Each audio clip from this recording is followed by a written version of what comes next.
Do. Well, good morning, good evening, good afternoon, wherever you are. Welcome to Dreamy Dreamland with Sensei Al Bob. Your griot, Sensei Al Bob, is here to talk about lemon parties tonight. Mr. Seven, said, "Hey," he disregarded the comments on the live chat, and basically gave me a new thing to talk about. He said, let me read you what Mr. Seven had to say.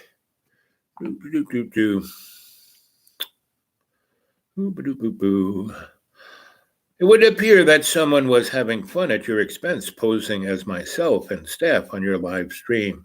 Word to the wise, letting strangers know more than they need to such as my information will allow them to obviously do so. Kids these days are in the ball and quick at the draw when it comes to digital media. Your coverage of our test topic was nothing more than a plagiarizing others' work and then sharing crude stories. Really?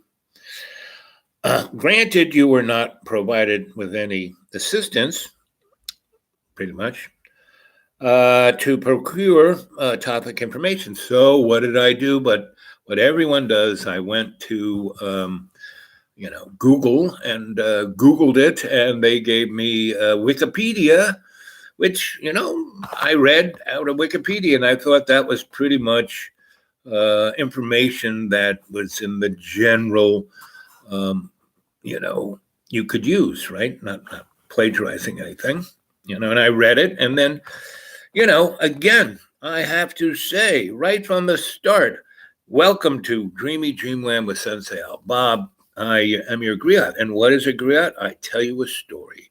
It entertains and gives you space up there in your little noggin, your brain pan, to expand past to your opinion, past the basic constructs of the corporate represented by the scholastic, right? And if you so choose to make another attempt tonight, you may do so on the topic of lemon parties. Ooh, there! Now there's. Does anyone out there also, what a lemon party is? Well, he gives us a little. I will copy and paste for you a consideration of the topic info down below. So is he, plagiarizing by cutting and pasting? Welcome to the wonderful world of lemon parties. As men age, they lose touch socially with other men. The term originates from the old adage, when life gives you lemons, make lemonade, which is exactly why men over 65 have been getting together to squeeze every last drop of lemonade out of the years they have left. What's wrong with that? Everything from watching sporting events together to dollar beer nights at the local bar, lemon parties are growing in popularity. I don't think it was social distancing this is really going to help. 60 years, the new 40, and these silver foxes are busting a move like good old days. Let's see. Today's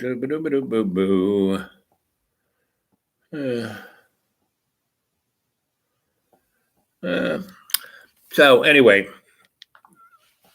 my basic take on come on, let's continue with the motif here. Okay, I'm gonna go to Google. What are lemon parties?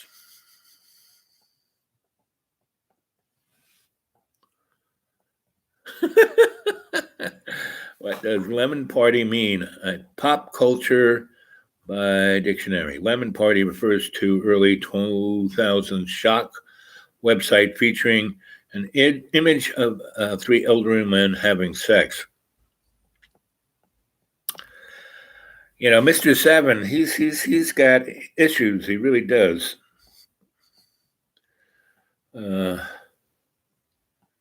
Urban, I hate old men who commit acts of lemon parties. Why? Well, I guess everything here is basically sexually oriented. And Mr. Seven started out with lesbian deathbed and now lemon parties, you know. So if it was just, you know, having a, you know, appreciating the moment. And, you know, that brings me to what I was going to talk about. You know, Mr. Seven just kind of broke my train of thought because he sent me a thing. You know, Mr. Seven, how about, you know, instead of sending me, you know,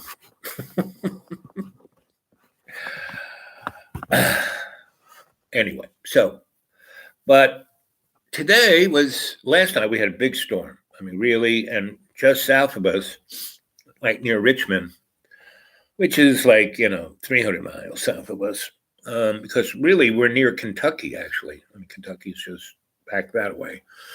And West Virginia is like that away, kind of that away, and Virginia is that away, and North Carolina is that away. Anyway, so, but looking out this window, man, the lightning was fantastic. So, and it was, you know, 60 degrees last night. Now it's 50, going to be down in the 30s. It's supposed to actually snow this weekend, but that's April in the mountains, you know. But anyway, I've been getting my site together, and it's getting more and more together. And once it gets warm, meaning in the evenings it doesn't go below 50, and during the days it's up in 70s. You know, then it'll be paradise, right? But right now I'm getting things together, and I think I told you about how I was putting up my Christmas lights all over the place to make my site in the evening look like a carnival, and I got it all set up, and I tried it, and it worked, and everything was fine. And then yesterday afternoon, I turned it on, and it blinked out. I was like, what the heck? And I started, like I said, with electric things, you go to the primary source and you just keep, you know, okay, this works, so that works, okay, this works, and keep going back to the last thing and seeing what it is. And what happened was there, buddy. Hey, Bob, I'm awake and ready to tackle PayPal and try finding the settings card. Yeah, okay. But be you part of this. And Mr. Seven gave me a new topic, and it's called lemon. What's it called?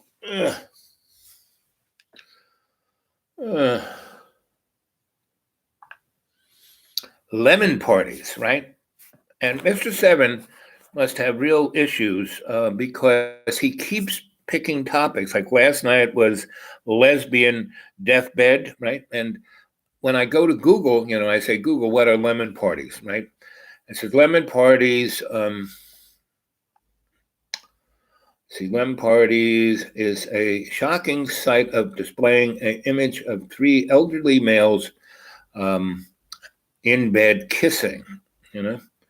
Lemon Parties of Canada was a frivolous Canadian political party which was operated on a federal level and seats National Assembly. Lemon Party outfit loop people would put up flyers, things liberals make you soar, join Lemon Party. Anyway, so, you know, refers to an early 2000 shocking website featuring images of elderly men having sex. And so Mr. Seven, keeps, there are a lot of things we could talk about. We could talk about the fact that, the powers, that should be, are, steering us off a cliff. He's not John in disguise, is he? Well, that did not, because I haven't really talked to John in months. And then I just called him the other day to see how he was doing. And, he was off the loop of, they're after me. My father is, watching, and, he was, just seemed to be, in a lemon party of his own, a singular lemon party, right? And I wished him well again, saying, he's up at the school. He's got the most amazing access to the internet. He could be making movies right there, up there. I mean, he's got everything, a green screen. He's got every tool he needs. He's been educated, he could do almost anything. I have no idea what he's doing because the last time I actually saw him was last September, right? And the last time he actually really threw me out, get out, was May of last year. And then from May, around June, he was, oh, please come back, but you can stay as long as you want. And I went and, he, threw me out within an hour, right? So I didn't come back until I had to have my eyes worked on. And I came back again, I think in August.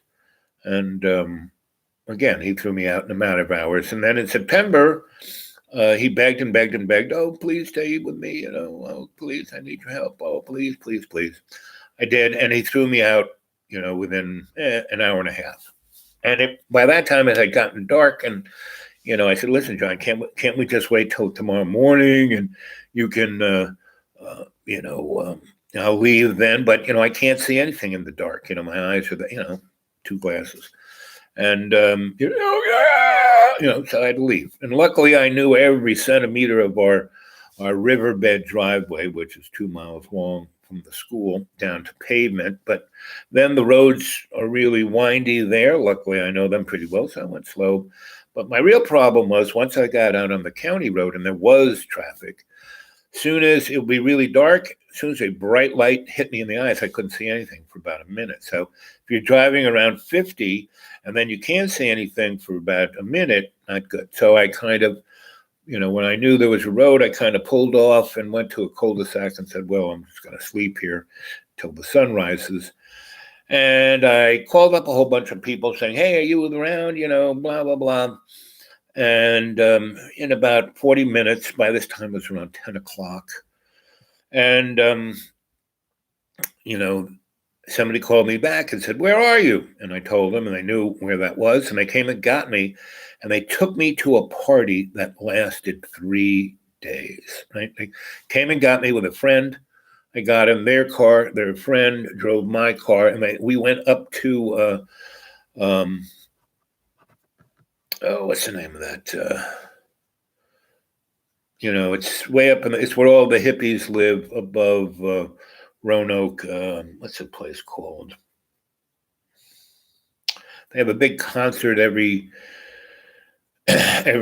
August. Floyd Fest, Floyd, Virginia. So I went up to this lady had been stopping the pipeline, and all the people who had been involved in that. She had a big farm and she put up a big wedding tent and had a stage and had bands and free booze and free food and a beautiful campsite. And this party went on for 3 days.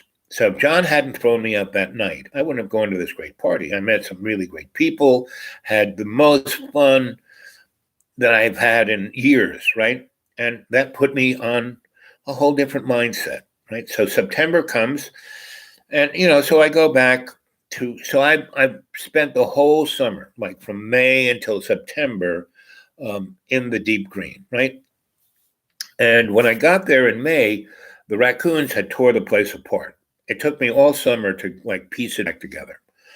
And then I lived there, from September on. And around January, my neighbor had, open heart surgery and asked me if I could, stay with him just in case. And, he was very nice. So I got to spend half of January and February and March, taking care. But he got better really quick and it was all right. Right. So, I'm getting ready to go back to the deep green. And so I was sitting and lying in one of my hammocks, and it was a beautiful day and everything. And this hammock is right where all these trees are.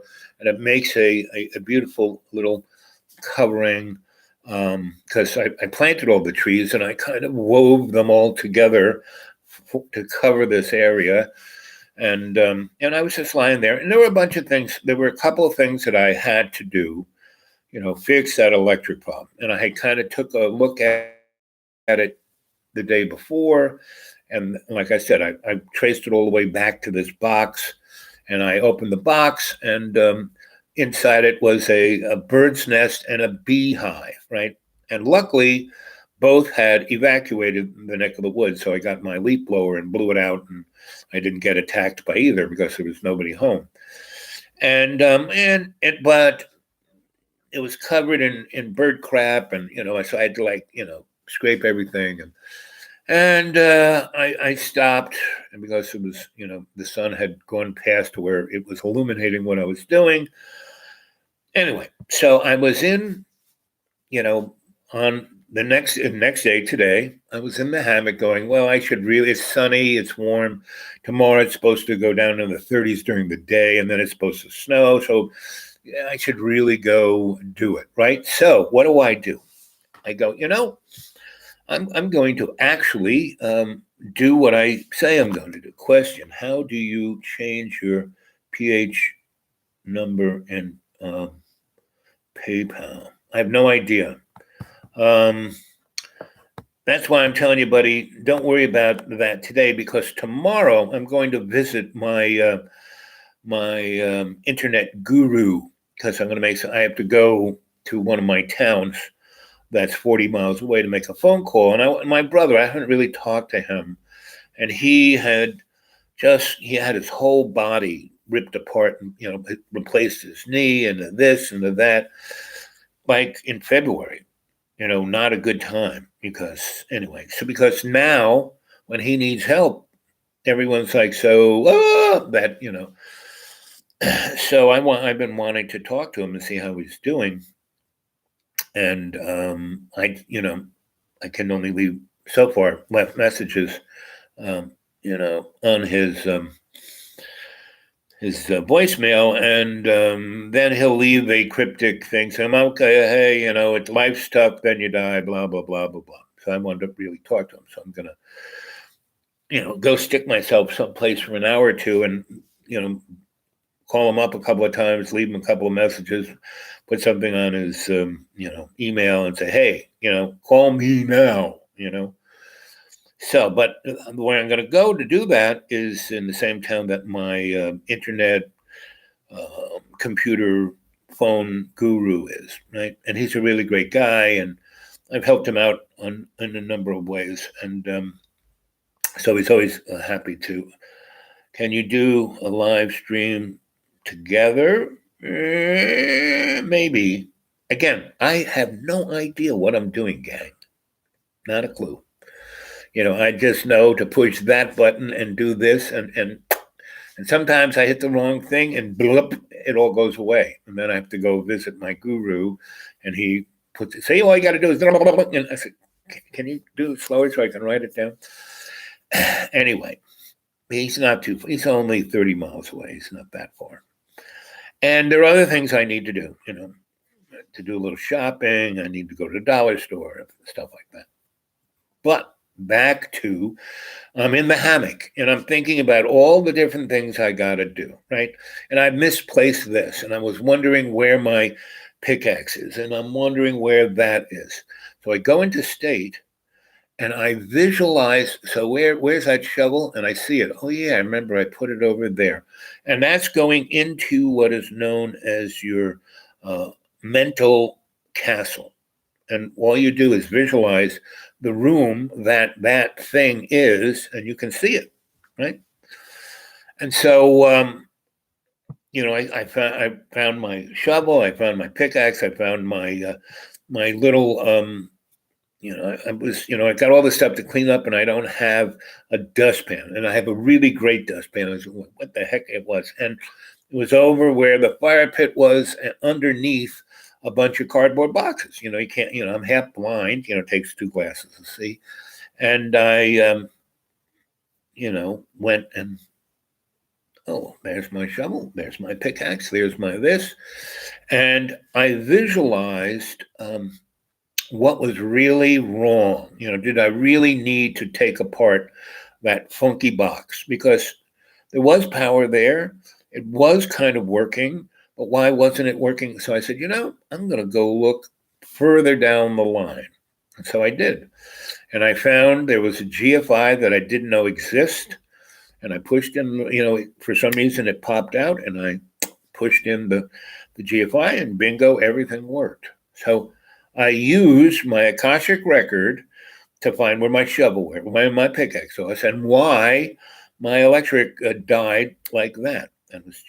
And what I realized was that there was all this little outlet that a bunch of things were plugged in. That's a GFI that I didn't even know it's a GFI because it's stuck between this wall and this chair. And I just kind of stuck my hand down there and plugged in a extension cord and then plugged things into that.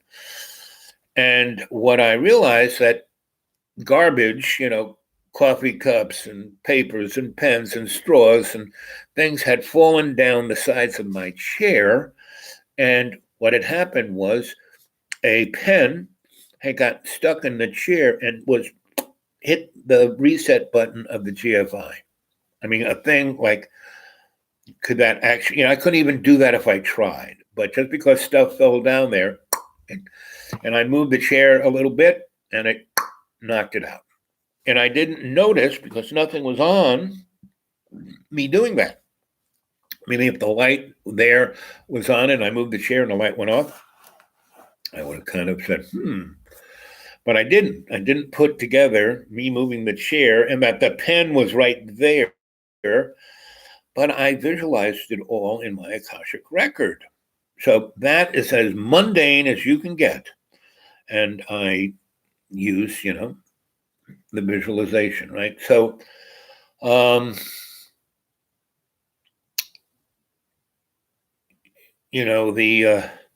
bottom line of,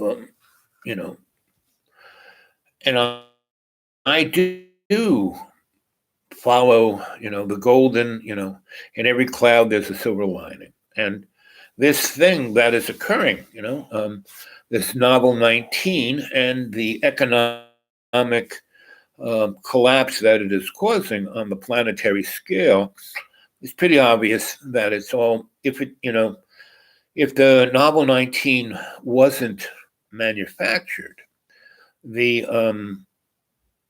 it's coming down the pike is definitely being, taken advantage of.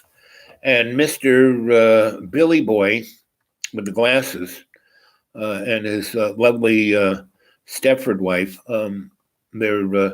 he's took all the money he made, and all that stock, and he put it into a nonprofit that he controls. So he doesn't have to pay taxes on that. When you own stock, you don't have to pay taxes until you cash it in. So he kind of cashed it in. And the other interesting thing is more than 1,000 CEOs of the top 1,000 companies retired from being the CEO or the founder or the chief, dude of their business. Billy Boy did, a whole bunch of others. The guy at Boeing, the guy at GE, the guy at Deutsche Bank, all of these big guys basically took themselves out of the position of being responsible, but still have control of their financial power. So something's afoot, right? And a lot of people like Richie Boston And who else is hard case about this? Oh, a ton of folk. You know, the lady who does Truly Gracefulness, you know, that channel, she is really great. And she produces really great video, right? And not like me, I'm just doing a stream of consciousness, razzmatazz, no big deal. But she is quite good. And the kids who do Truth Media, Mindful, something or other, it's a guy and a girl. And probably one of their best was The Mind of Man. It was about mind control. And who else is pretty good? Max Igon of Crow House. He's very good, right? And his heart is, he's really saying, "Hey, kids, this is it." Because in Australia, it's like America. I lived there 3 years, and I was there when they had martial law. They had a two-party system: the Labor Party, which was a unionist kind of Labor Party, and a party called the Liberal Party. And the Liberals were just, we're seeing what the Liberals are now, basically representing capital, right? Liberals are people who feel guilty about being racist, sexist, misogynist, all of those ists, that's what a liberal is. And in Australia, it's very right in your face. And Australia had a real kind of bad boy, do your own thing kind of thing until this occurred in the 70s. So they had it was a two-party system, and the Liberals always won, right? And because they're the corporate guys, right? And the Labor Party would get a little, would get a little this, a little that, a little retirement, a little this, a little health care, not really what it should be, but kind of a little, right? And a lot of beer. They got a lot of beer. Hey there, Jamie. Sorry, I'm late. Just been watching Vertigo. Yeah, ooh. Ooh, Vertigo politics? Oh, you mean all that stuff on CNN and MSNBC and Fox and all the above? Yeah. Same as it ever was. This is no different than I remember in the 50s, the commie scare. And I remember being in school and the FBI walking in and said, that one, and they took the best teachers away. And they weren't communists. They were just the best teachers, They were trying to open our minds, and, and in the 70s, I was living in New York, and the oil embargo basically put New York City in the third world, and guys like Carrot Head bought up New York City on the cheap. He bought the whole friggin' West Side, the whole railroad yard. He bought for nothing, and he didn't have the competence or the ability to develop it, so he sold it to the Japanese or the Israeli guys. Those are the two major, or at least in the 80s, they were the two major real estate powers. And Donald Carrot Head was just a page 6 boy on the New York Post. He was always, pictures of him going out with girls and doing stuff in Studio 54. And Studio 54 was one big lemon party, that's for sure. Down in the basement was definitely a lemon party, And, Mr. Seven, said that my stories of the lesbian life were, off-colored, They know they were real, So, live stream you and Buddy. Yep.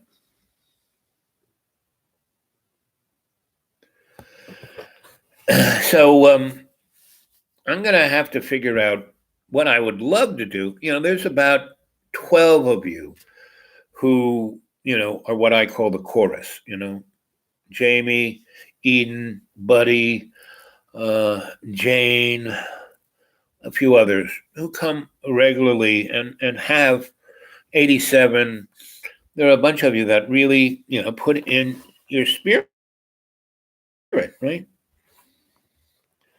And I'm going to have to try and figure out. It would be great. I mean, this is cool. 12 boxes with each of you in that, and that we were all talking. That might, I have WhatsApp on this. I have no idea how to use it. I used to be able to, back in the day, my phone was way better than this laptop. I could do really great stuff, and not so much this thing is, like a lemon party of its own. So, here, let's show you what Mr. Seven sent me as a representation of the lemon party.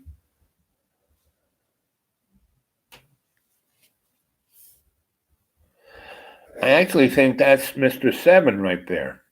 You know, I think that is Mr. Seven. You know, I haven't seen John in since last May. Well, last September. So John could be looking just like that. That could be John. You know, I really don't know. Again, don't believe anything I say. I have no idea. I don't know. It's all news to me.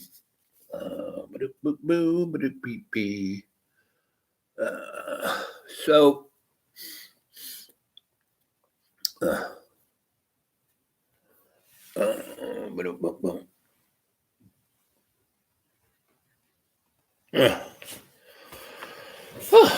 let's see.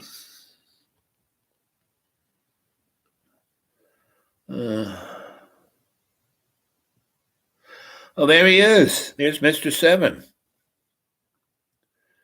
So, Mr. Seven, are you John Birmingham, pretending to be a seven-figure guy? Or are you some other, um, what do they call them?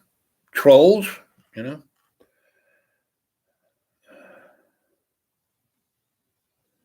Do, do, do, do, do.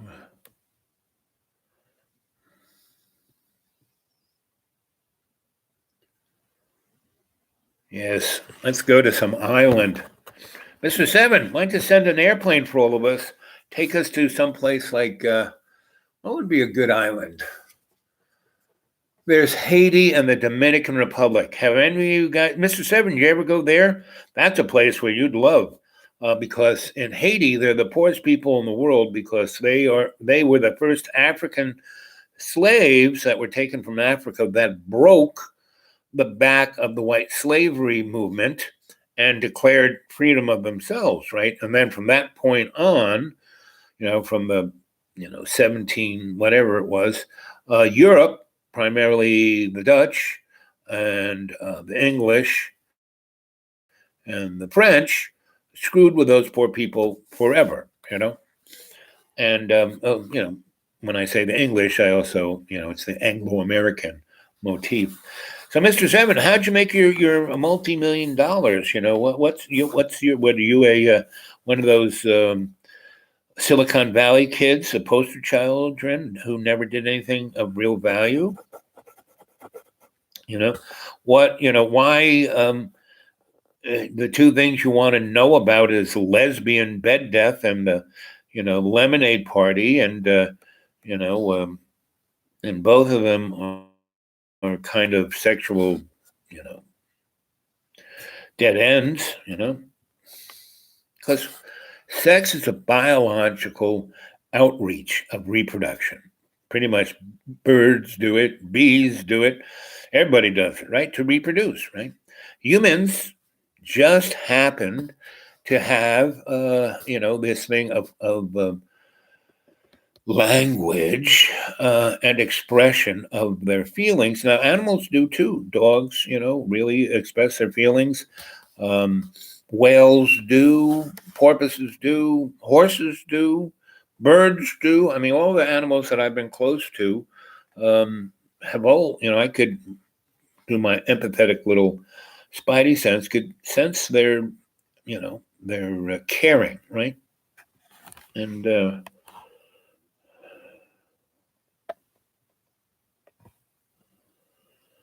Big Batuo. Okay. But so there's Haiti, Dominican Republic is where super rich people have their gated communities and estates and things of that nature that are really off the hook. That's kind of a place where guys like, what's his name? What was that guy's name? The guy who died in jail. Um, Jeffy Boy, you know, Carrot Head's best friend, Jeffy Boy, along with Billy Boy's, on the Lolita Express. Mr. Seven, have you ever been on the Lolita Express? Maybe you could tell us about the Lolita Express. You know.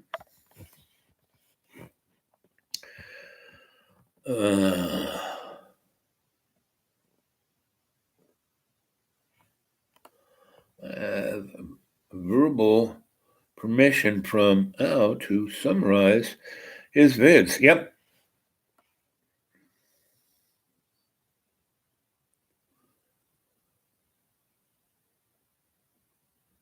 Epstein. Yeah, Jeffy.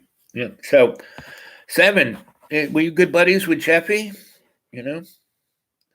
He was in a jail, Mr. Jeffy E., that was for high-end guys who were, going, because that jail is right next to the Supreme Court building. I mean, they have a hallway that goes right there. So they don't have to be transported, in a vehicle from the Tombs or Ellis Island there. So,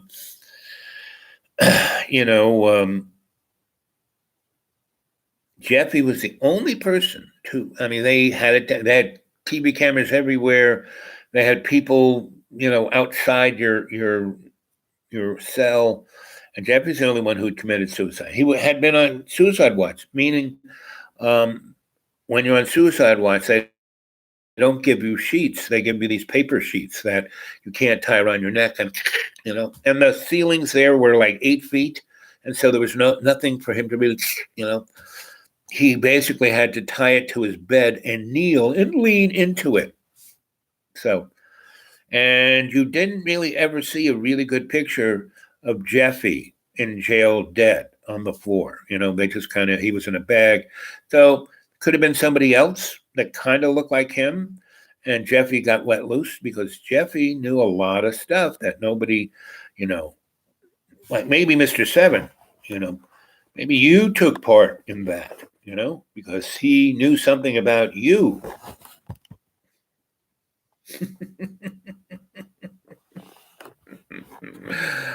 Anyway, so Jeffy. Jeffy. I mean, I'm learning from like this sister who has a channel. Her name is Dana Ashley. She's really interesting. So she's hard case like Jimmy from Boston, Richie from Boston, and Richie is like traveling across America. What I'd love to see Richie do is so he's traveling. Or you can he's in this car and you hear the of him going down the highway. He never does videos of people, I'm now in Cincinnati, I'm now in Utah, I'm now in, and he never shows, he just shows a video like this of a blank wall behind him. I'm in the same place all the time. I'm not like traveling, I'm not going nowhere. I'm as I am the model of perfection of social distancing. I haven't seen anybody, Let's see.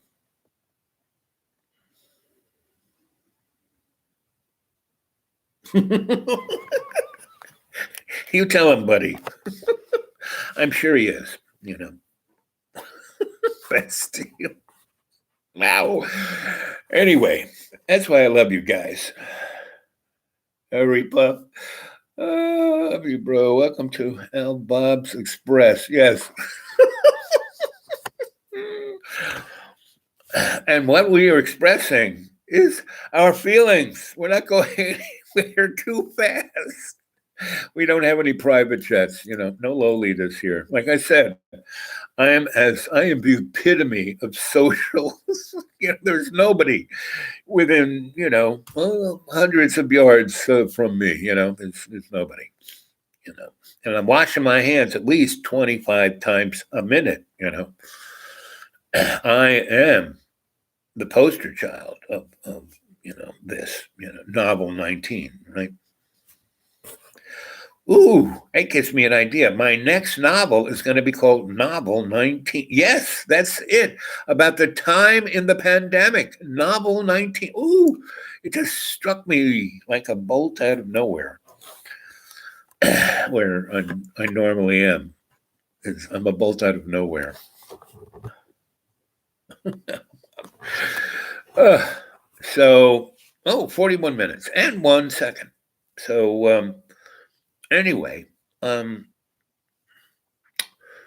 so the thing is, in every day and every way, is to take the piece of the earth and make it stronger through love's co-creation in the dynamic of taking advantage of the moment. Like I keep saying, this is a window of opportunity, And we have pretty much now until November, really. I mean, it's going to be the October surprise is that we're not going to have an election, And we're going to have another spike, another couple of spikes, right? If you go to Mr. What's that guy's name? Oh,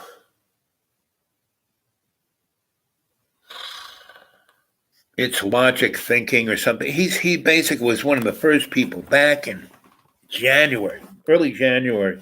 He was going on about how this was a biological weapon, and he explained it. And he said, listen, and what he is, he's a scientist. He's a computer programmer, and he makes computer models. And he's made computer models for everybody. So in the 60s and 70s, he was working for the Defense Department, making computer models of like nuclear war and chemical war and biologic war, right? And he said, this is like straight up biological war. He did not tell me he already had an assistant. Why have you not been in contact with me? He's confused about a definition of assignment. No. I've been, pretty much, okay, let's see. That's the beauty of this thing. It actually keeps a history of everything you do, And so, the boringness of it,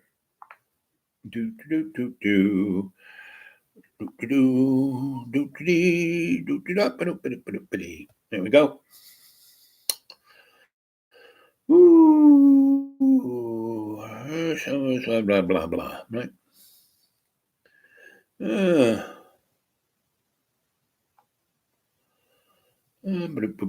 Contact details. Boo.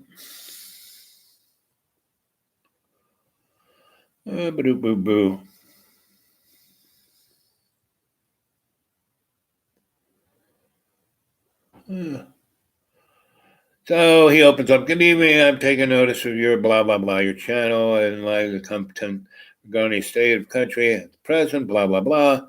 I can match whatever YouTube's paying me, which is not much. And that's what he's matching. You interest me. And then I replied, well, you interest me. I am out in the middle of deep woods, have been for a number of years. Once I got sick in 2015, lost everything except just a little bit. That's what I've been living on, meaning my Social Security of, $580 or less than that, actually. Let's see. Now I'm an internet scholar, itinerant scholar. I am an itinerant scholar. And I give them a total lowdown of what I am and what I do. And, I give them my PayPal thing. Why don't you throw some money into it? Let's see. Much rather be working for someone with contrast, a larger picture strategy of intent of Lowe's co-creation. I thought this guy was real and that he understood that he was a businessman and a corporate guy, and realized that rebranding was needed instead of going to do the same thing like the Romans did. Let's see. I can smell the stench of. Okay, here's. Yeah. Okay. Yep. Buddy can smell Mr. Seven's stench. Where.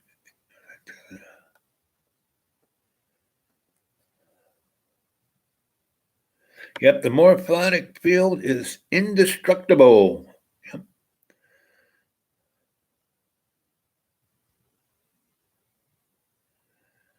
Boop, boop, boop. Anyway, so I don't have to read. So I basically, for every little titty bit thing that he said, oh, hey, do something. I'm going to send you something. Do a story on that, right? So I did yesterday. I did it, and I thought I did an interesting story on the lesbian deathbed, right? So I went to Google and I read it because I didn't know what it was, and I didn't take anything out of context. I read the whole thing that that Wikipedia had, and it was basically scholastic, as Buddy would say, stench of bull shite, and that's kind of everything Mr. Seven is, and he could be John, and John has issues, and at different points of those issues, he represents a different point, So even though he sounded pretty good on the phone, but distant, like he was in Alpha Centauri someplace, but see, again, why John's got a good heart. He's a good person. He has issues. Well, everyone has issues. It's how you deal with your issues that count. And that's what Dreamy Dreamland with Sensei Bob is about. It gives a platform for people to safely kind of unpack their issues. And I can tell stories about things that give perspective to those issues, right?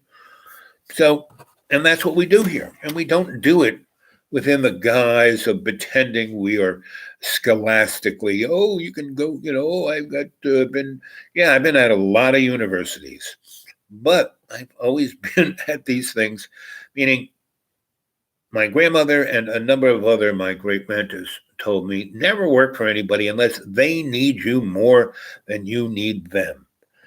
And every job I've ever had, those people needed me more than I needed them. Because once they realized I could represent, I could do what I say I could do, and they needed that, they gave up with any kind of pretense of having any kind of bureaucratic need to control me. If you okay, you can do this, do it, right? And when you're done, we'll give you some money, and then you can go. And that's what I liked. Because I didn't need any kind of pretending that I had security. I have a lot of friends who are, tenured professors in universities, and they're discovering that they're more or less like real inmates in the prison. I have this one friend, she's pushing 70, and she was brilliant. She was, one of the first people who was in the vanguard of computer graphics in the 70s and 80s, right?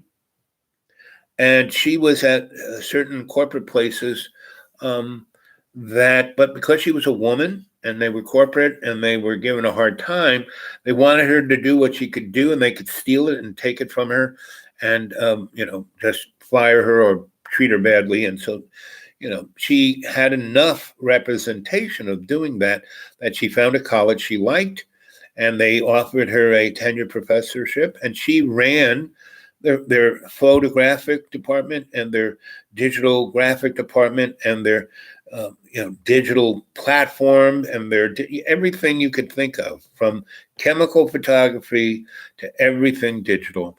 And, so they paid her, I don't know, 40, 50, 60, 70 grand a year, whatever. Still nothing compared to what she was worth. And now they're still making her do stuff. She should have retired like 4 or 5 years ago. But she's, oh, they might take my health care. It's like, anyway. And that's pretty much all those people who were at home, who were, making a 7-figure salary, and now, and they didn't own their own business. They were just making a 7-figure salary. And in a corporate world, that's nothing. And so they were basically let go, and they were living, past their means of their, because they had a 7-figure salary. They were given pretty, good credit to buy anything they wanted, and they could, pay the credit card bill, the minimum. But now they have no work at all, and they have a mortgage. They got the college kids. They got the this. They got the that. They got the car. They got 4 cars. They got the boat. All of this stuff. Their investments. And really, so 7 figures. Like that means something. Means you're in jail. Anyway, so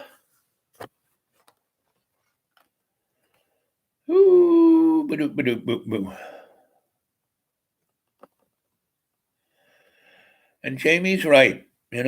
Love's co-creation, and we're connected in a morphic field, potent. Love is indestructible. Yep. That's, and because it's the only thing that truly is. Everything else is an illusion, right? So, good luck with the 7 figures, right? So,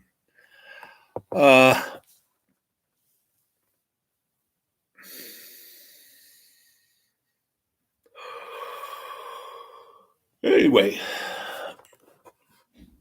so, so yesterday, before the sun, around 8 o'clock, when I just finished doing the live chat yesterday evening, about 7:30, I guess. It was like, what time is it now? Oh, it was about 20, 30 minutes, because the sky is still blue, because there's not a cloud in the sky. So the sun isn't lighting up the tips of the mountains like it had about a half an hour ago. And it's really pretty. Now, a few of the puffy clouds are up there are all pink, and they're shining light down into the valley. So that's kind of pretty. But last night, the clouds were black, and they were swirling. It was like, uh-oh. That's one reason I kind of left, because I wanted to get in the bunker. I'm in the basement, and half of the basement is, deep under a hill. The other half, there's a couple of rooms that have, big, like face the outdoors like that. But just right here is where the hill is, and all of this is under the hill, and it goes maybe 15, 20 feet that away, and there's rooms over there. So I kind of went in one of those rooms and got in a bathtub, just in case, and but there was no lightning or thunder or anything. It was just a swirling black cloud, and I stayed in there for 10 minutes and then came out, and it was really dark, and it should have still be kind of light, but it was really dark. So I just kind of went. I didn't get in the bathtub. I just, sat and read a book, and then I got tired and I went to sleep. But I was woken by some serious thunderstorms, so I opened up the curtains, and the sky was just amazingly lit up with lightning. And I would count 1, 1,000, 2, 1,000, 3, 1,000, 4, 1,000, and get to about 10 or 15. And so that meant the thunder, the lightning, was actually 100 miles that away. So anyway, I just watched the lightning until I fell asleep, and then I woke up in the morning. It was the humidity was super duper, so it wasn't raining, but and it was thicker than fog. It was mist, right? So I just turned over and went back to sleep and woke up around 10, and then it cleared, and it was still gray outside, but it was obvious that it was going to clear. And my phone said it would be sunny by noon. So I made breakfast, I drank coffee, I watched the news a little bit, but it's the same thing over and over again. So why even watch it? And I went down and I did a morning ramble, or I did it before I made breakfast. I'm not quite sure, but one of the two. And then it got really sunny, and I went over and I started puttering around, putting off, because I didn't know where my spade was, and I didn't know where my pick was, and I, didn't really want to take apart that crappy box. So I got in my hammock and, drank some cold coffee that I'd left out for the last few days, and I was sipping on the cold coffee and sitting in my hammock, and it was so beautiful. It was a little nippy, It was like 60 rather than the last few days it's been in the 70s. And that does a number on my arthritis, when it's bouncing back and forth. And then one good thing about being sick, it makes you appreciate being well. And so, my arthritis in my feet started to act up.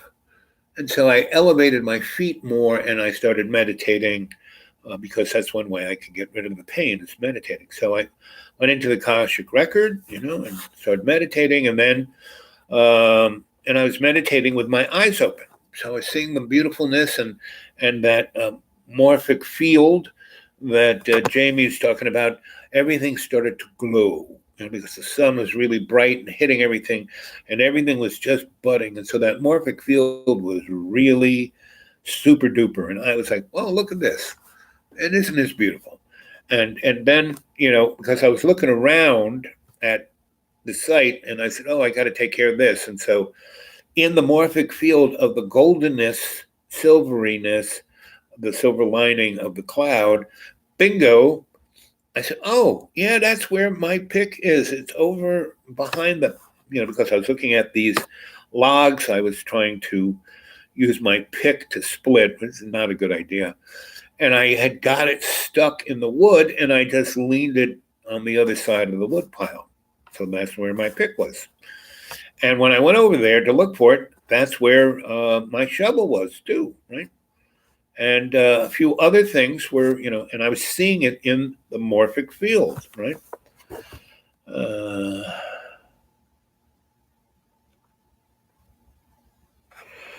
Well, that's all I can say is the powers that be, play with this. Plus, I'm out in the middle of nowhere. It's a miracle that I can actually do this, So I am sorry for the lag. So tell me this, when you see the lagging of this, when you go back the next day on my channel and look at it, does it do the same thing, or has it, um, you know, put itself together? Because there's nothing on my end that says, sometimes when I start to buffer, it says, "Oh, I'm buffering," or "You're not making connection," or "You can't do this," or "You can't do that." I ask you, who? Hey, Lena, how you doing?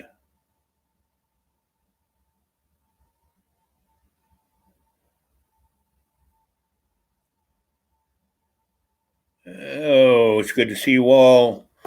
The chorus is coming together, right? Jamie and Buddy and Lena, and what we need is Dragon and Eden and 98, and we haven't seen. Oh, there are a couple others that are normally really good on the chat, but I haven't seen them in a while.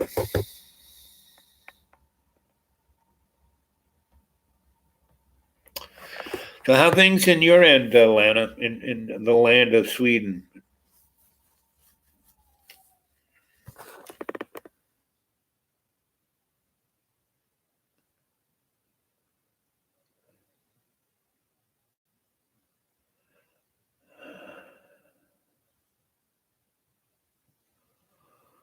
Jamie's been around for a long time.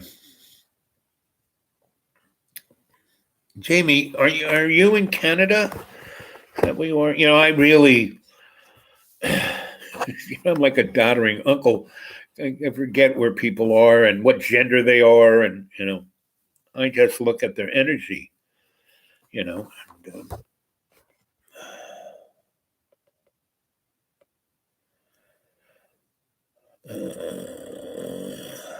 And, that word you used, fornication under church and king. That's what it means. It meant the church and the king controlled fornication.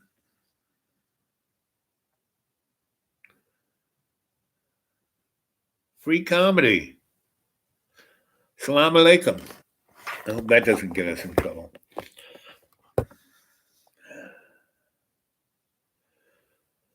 Tipperary, that's right. Yeah, James J.H. has been from the beginning. Tipperary, okay.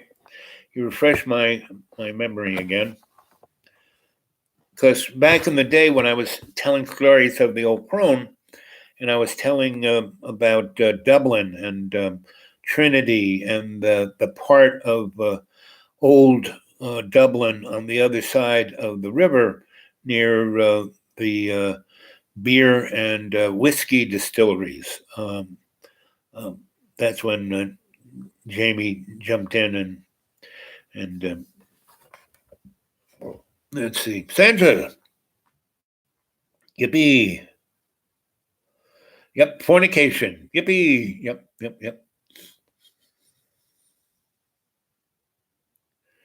Yep. Free comedy. You got to, I can't read Farsi if that is even Farsi.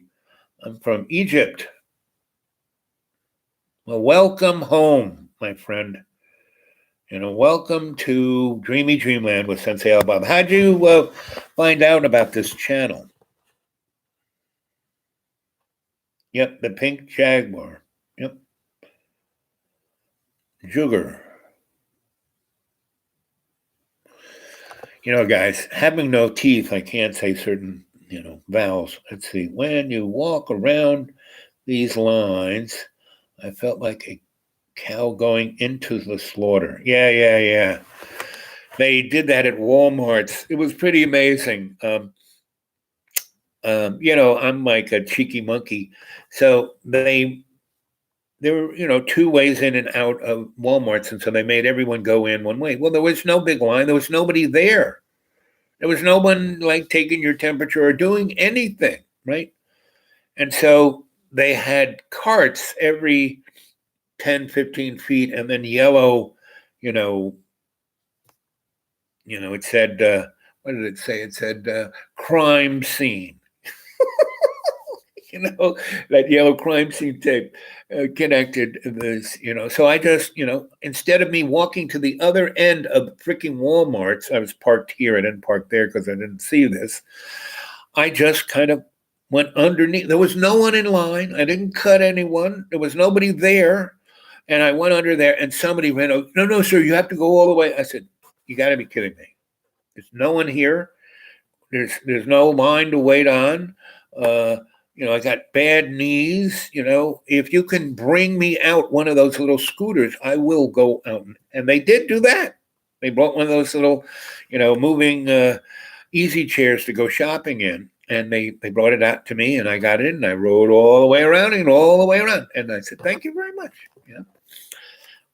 So it's like there is no logic to any of this, right? So obviously this is a play. This is definitely a play, not as good as Shakespeare, but Shakespeare said, all the world's a stage and we're just players in it, Have you WhatsApp? I do, but I haven't figured out how to use it.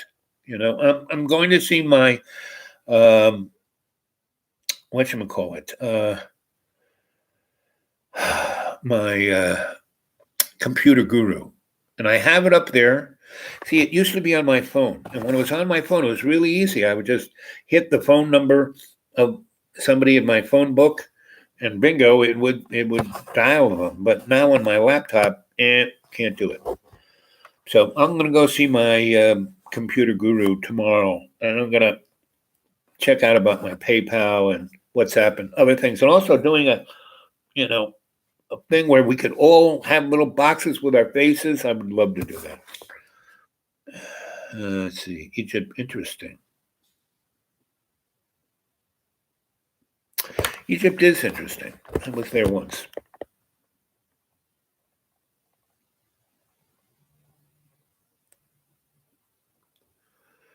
Jamie, why do you think that? What are you picking up?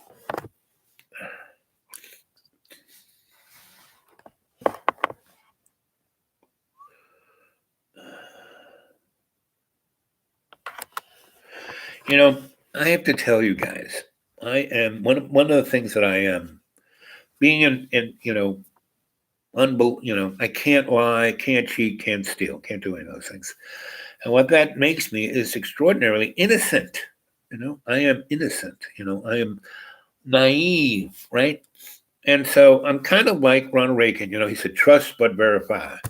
So I'm pretty good at verifying. That's kind of one of the skills of scholardom. It's pretty good at verifying things. But it takes a little moment, And I don't really, I have this kind of tape recorder.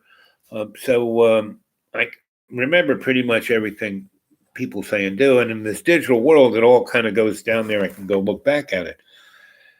Did you know the Lackans also have pyramids? Yep. Pyramids are everywhere.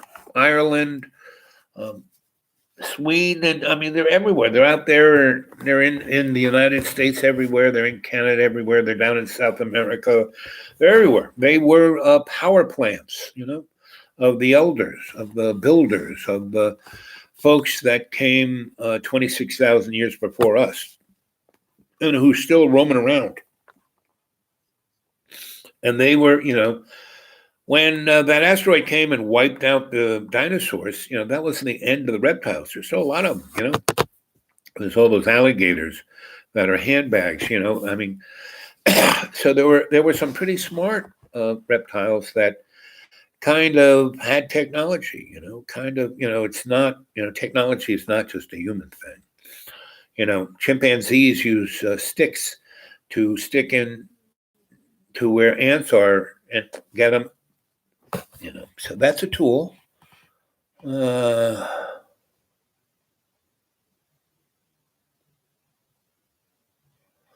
Okay. So that's what you think our comedy boy is. So,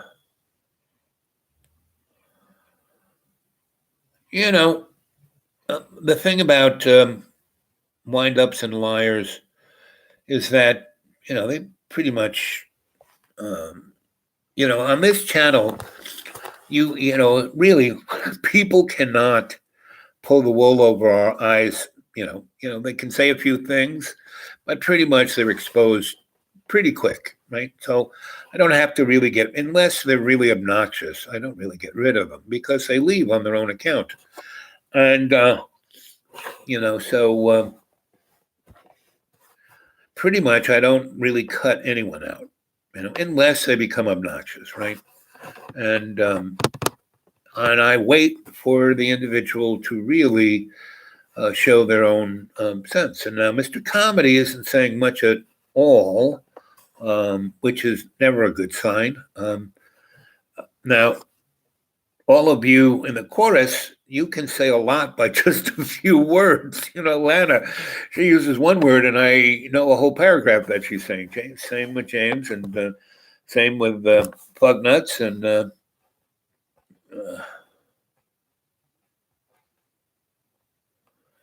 here's Mr. Seven again. Do you have any other clients? What is up with this dude? Do you think Mr. Comedy and Mr. Seven are one and the same? I don't know.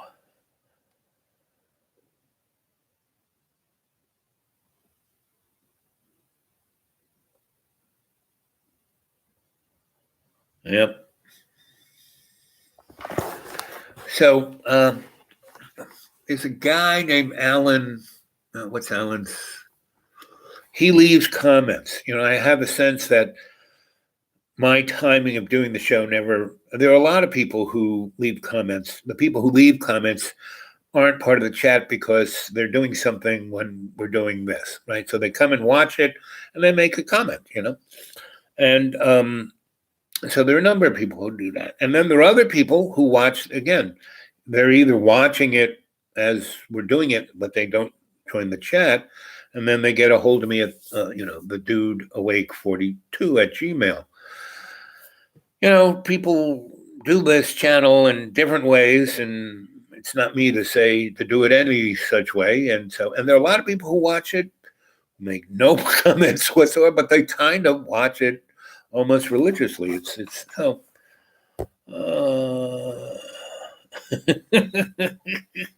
go get 7, Lana. Eat them up. Ow.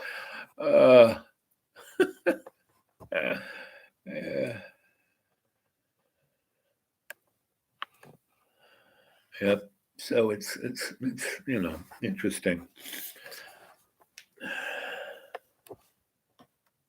Alan. Yep, that's the guy.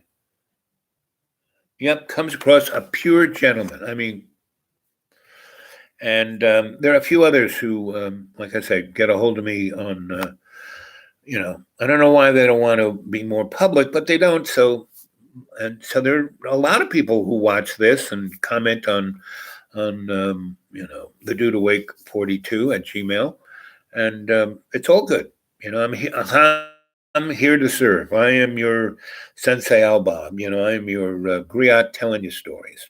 And last night was a pretty good one. I was in a good stream of storytelling, right? And tonight it's more reacting towards the chat, And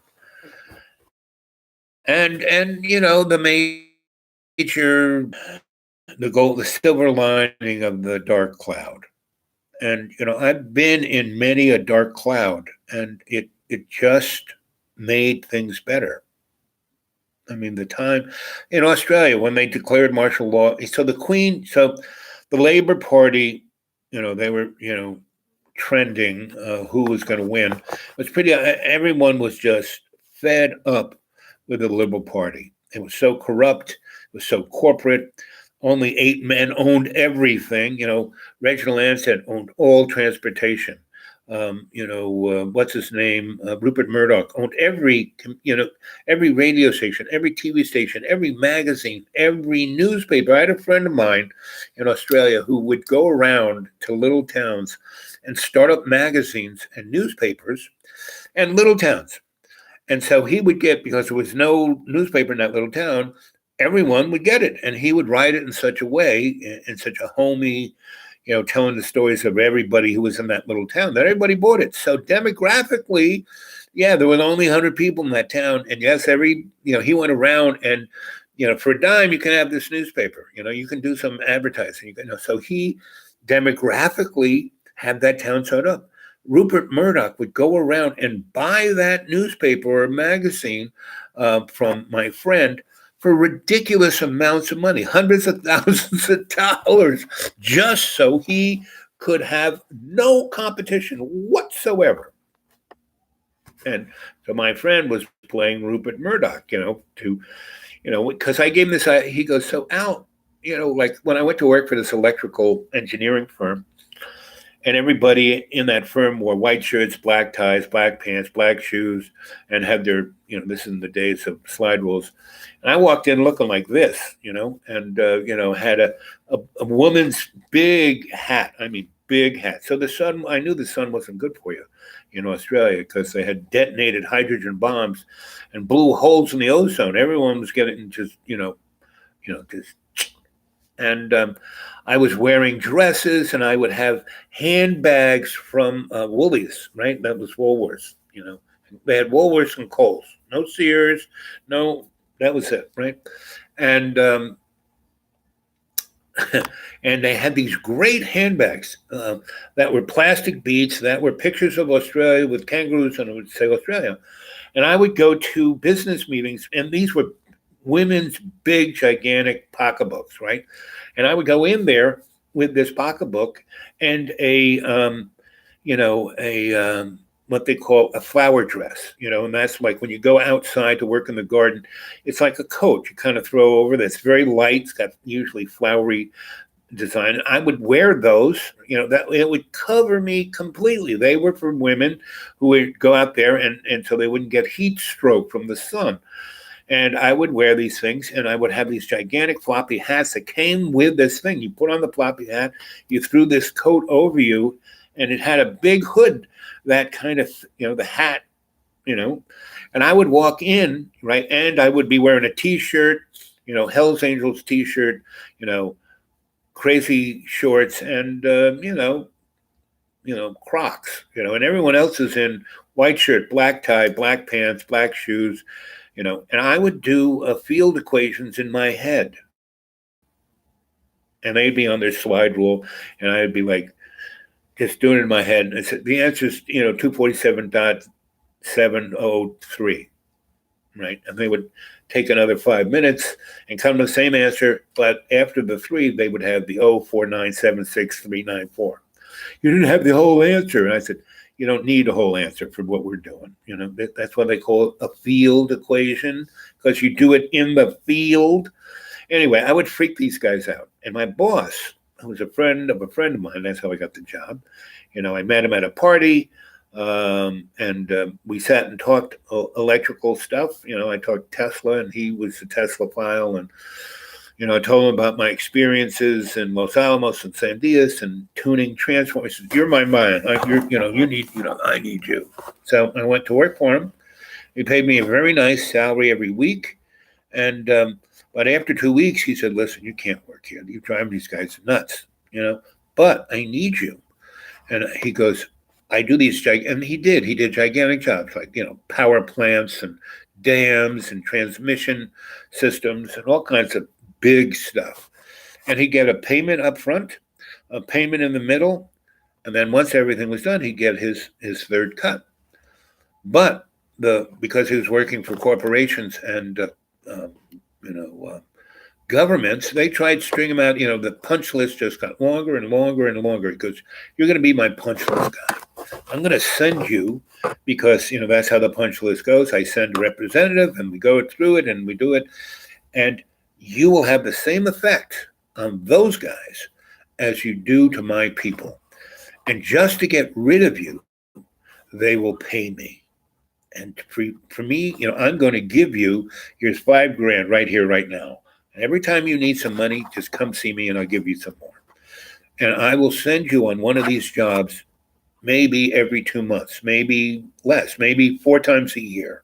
But I'll pay you, because I'm going to get millions of dollars from these guys. That last payment's a big check. So, and I did. I'd go around and I would drive these people nuts, and they just to get rid of. I said, "Oh, I'm not going. No. I'm the duly represented. Here's the contract. You got to put up with me until we finish the punch list. Until you say it's done and you send my boss the check, I'm gonna be in your friggin' face right here, right now. I'm gonna be here right now. I'm gonna go to bed with. I'm gonna come to your house. And they, within a week, my boss would get the check, and I'd get my cut.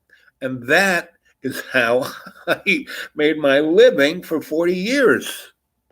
I would only work for people who needed me way more than I needed them, and that they could relate to me, and I would get the same reaction from most of my clients would be, you are an acquired taste, Al, I really love you, buddy, but I can't put up with you too much, and if I didn't really need you, I would see you from further away. So let's see.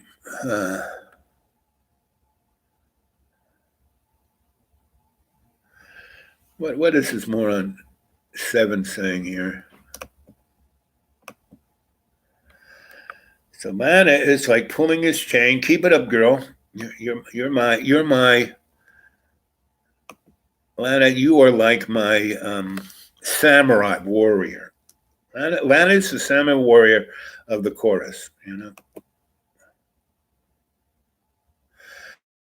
Alan comes across as a pure gentleman. He sure does. He's truly a pure gentleman. I love a good troll for breakfast. Yes, but especially the dark meat. let's see. Remember where.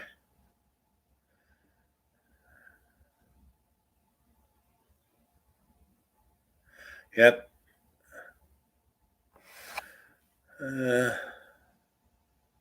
Yep. Trolls. Yep. Good for breakfast.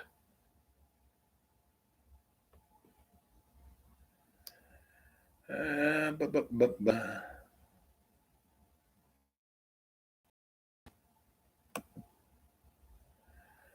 Let's see. I told him I'd match whatever you. 7. Oh boy. Action talks. BX walks. Yep. Yeah, 7 is definitely Mr. BS. Who are you? I got the wrong hole with the colonic hose, Mr. Figures. Yes. Uh,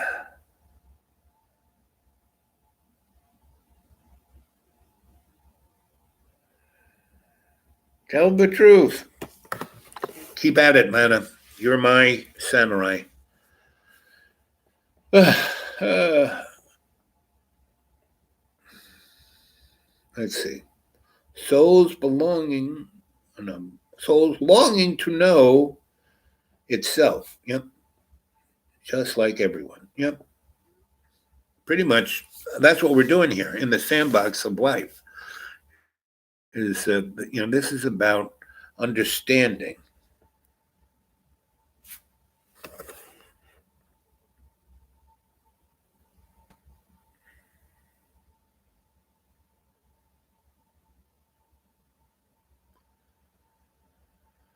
You know, 7, if you don't have anything worth saying, let's see.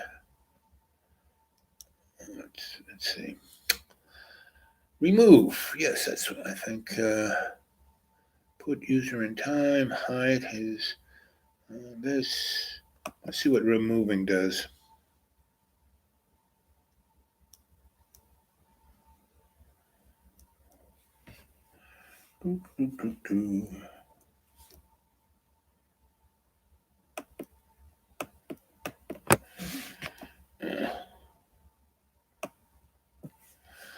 Let's see. Uh,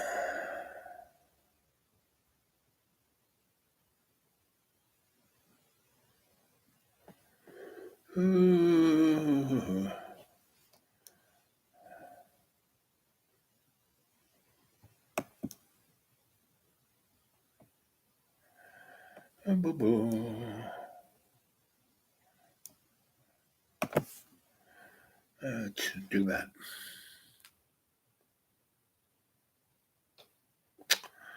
Okay.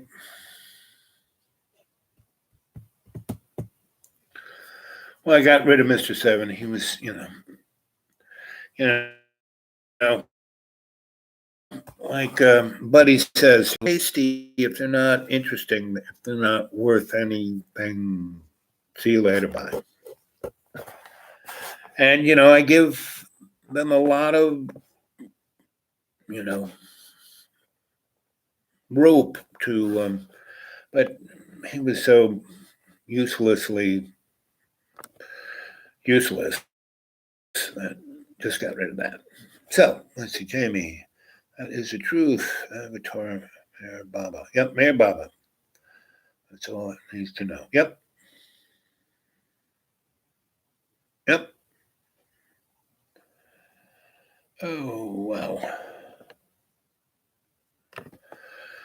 And Mayor Baba is a great teacher, a great master. He's not God, but he's what I would call an ascended master. And there are a lot of them. A lot of them are not even known. I used to play chess in Washington Square Park in New York City because I was going to NYU, and I had a lot of space between my classes, and instead of like going off and do something else, and I would, I just would go there, and I tried to make money doing that. But everybody was so much better at because they have the clocks, right? And it's not just who wins the game. It's like if you can't make your next move as fast as halfway, quarter way into the game, if that person has made 20 better moves than you have in like 7 minutes, and you've taken in 40 minutes, you basically start out with putting $5 underneath the board, right, or underneath the clock, because they had these concrete things that had a chessboard on it, so you didn't need the board, just needed the pieces. Anyway, I basically went there to talk to the people, not to really, forget it. I could play. I was much better at Go, but no one was playing Go. Anyway, so I would hang out there, and some real amazing masters would just show up and sit down, and we'd start playing chess, and I never had a clock. And the people who were really good chess players who were playing for the money brought their own clock, right? And I'd sit there and I'd have the pieces and a book, or and somebody would come by and sit down, and if they didn't have a clock, and they'd say, "So what are you reading?" And I'd say, "What I'm reading," and then we'd start talking about what we're reading about, but we wouldn't play chess. And then someone said, "Hey, if you're not playing chess, move on, because I want to use that table." So I'd have the pieces, we'd put them out, and we'd just start amiably playing chess. And then before I knew it, it would be checkmate. And because especially if one of those guys who wanted that space to make money would, see us being playing, and then this guy, and the thing about these chess boards, it wasn't just a chair on either side. There were chairs all around, so you could kind of watch the games. So I remember this one guy who's truly, he was from, he was on the Mayor Baba level of being a master. And he was wearing the robes. There are a lot of those guys who would come in kind of crumply suits, but this guy actually had the friggin' robes. I was reading, and we started having a really interesting philosophic conversation about construction of reality and what it meant and why we were here. And he kept asking me what I thought. He wasn't telling me. He just kept saying, "So what do you think? What do you think? What do you think?" And this guy who wanted that table to make money said, "Hey, you're not playing chess. Move on." And so the guy said, "Oh, we can play chess."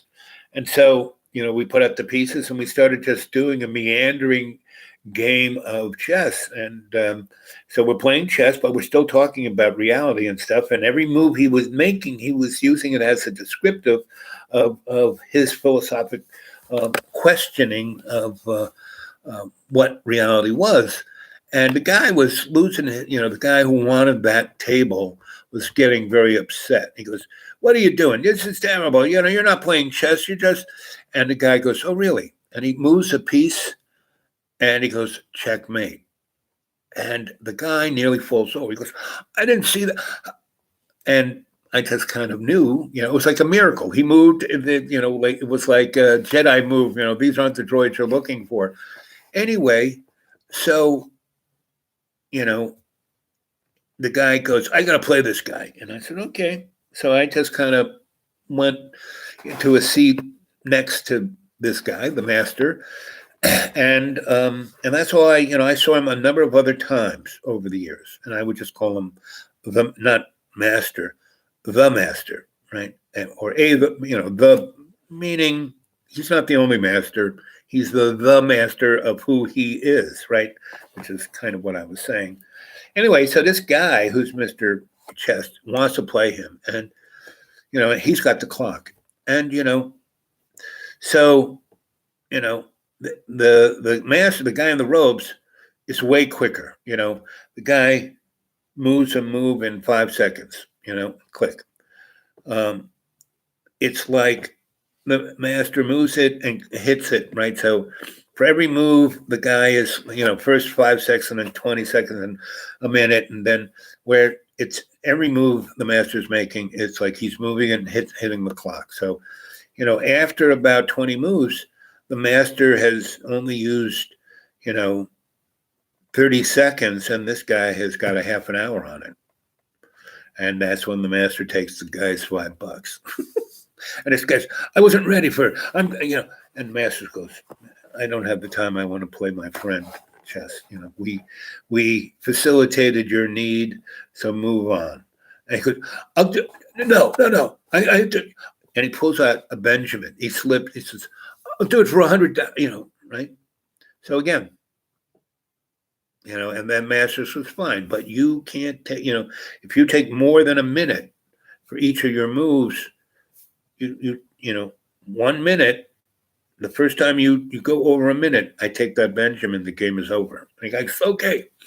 Well, within 5 minutes, the master has gotten, because the master had moved this guy into a point where the guy's going, right? And that's what life's about, the golden, the silver lining, right? Don't always force it. Don't push it. That's what Mr. Seven. And so that's why I kind of, bounced him out, because he wasn't interesting. He wasn't comical. He wasn't any of the above, right? Baba was clear. If you think he's God, then say, if you think he's the devil, then you say, don't be a hypocrite. What?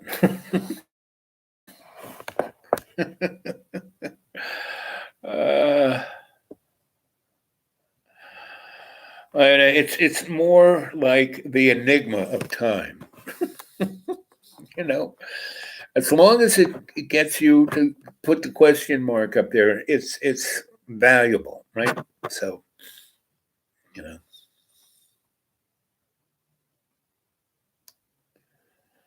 Hey there, Jane.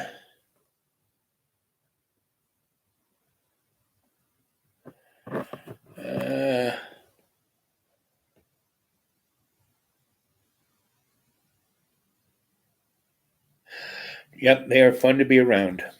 And that's why I used to hang out in Washington Square, because there were all these great masters. I mean, they all played chess, but they were masters at different things, right?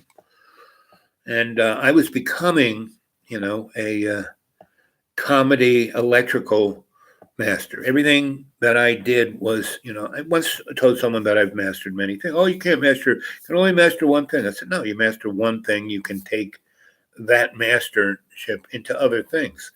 Because, and I don't call myself the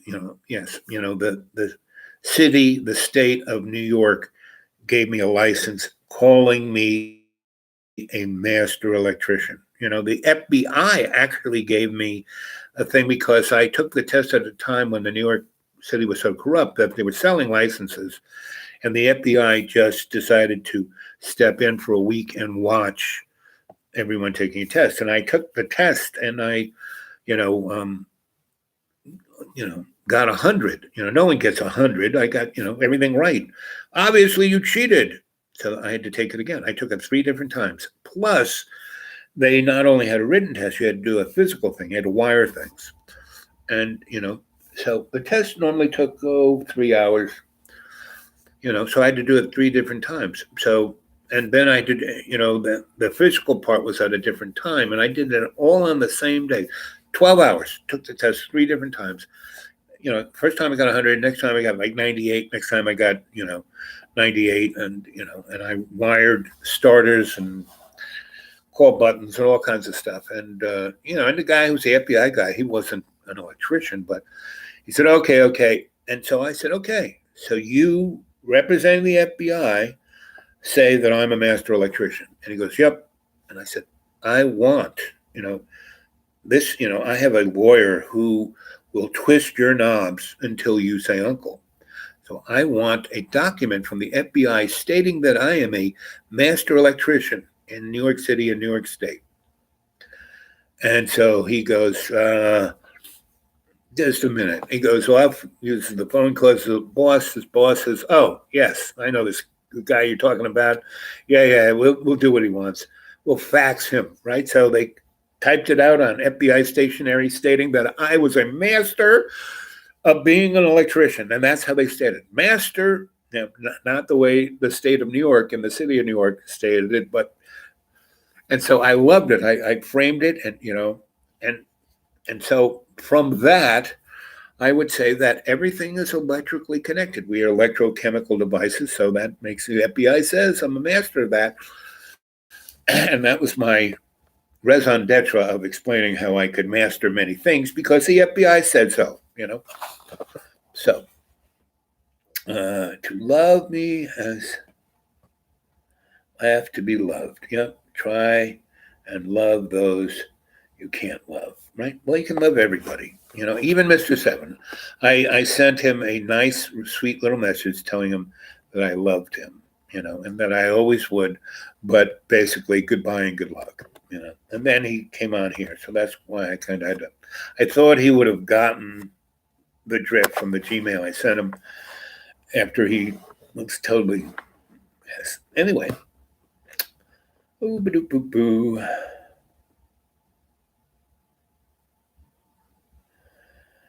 Jamie Howard, to love me as I ought to be loved. Try to love those you cannot love. Bye, Jamie.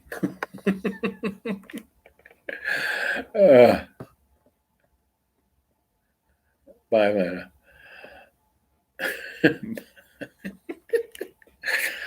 uh,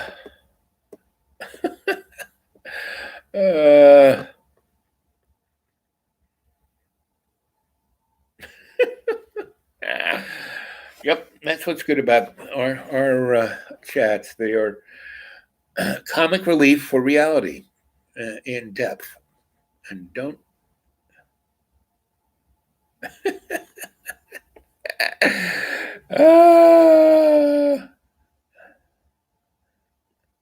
It's a motive. Come on, Lana. He's. I don't want to say he's playing you, but he's just going to do this forever. And he's trying to get you to laugh. And that's what I pretty much do with everybody. When I go out and about, when I go shopping I really basically, I don't go, I go out and do some shopping, food, this, that, the other, chores, errands, make some phone calls. Then I wait 14 days. Okay. And then I go out again and I'm wearing my mask. I have this great mask. It's an Irish mask, Kelly green, as green as right, with all this Irish calligraphy around it and gems, plastic, crystals all over it.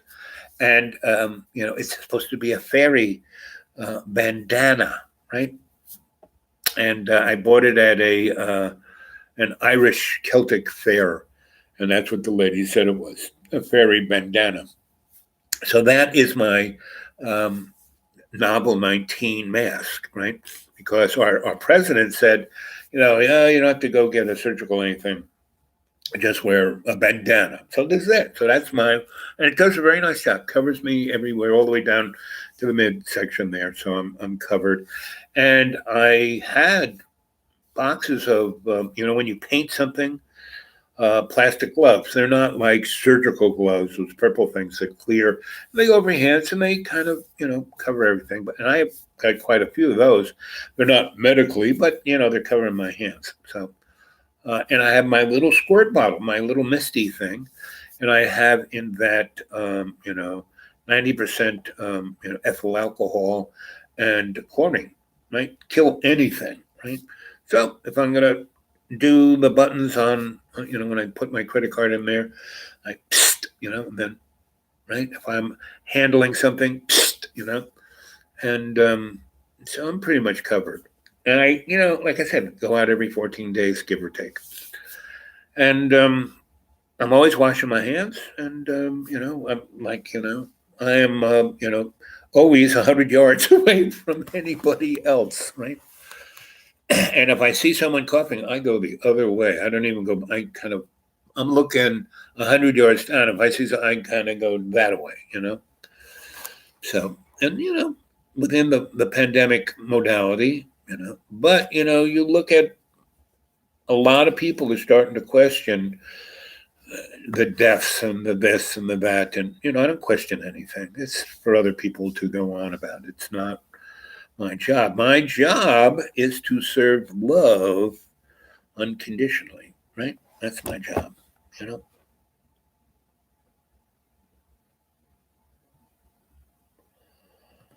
Oh, magic,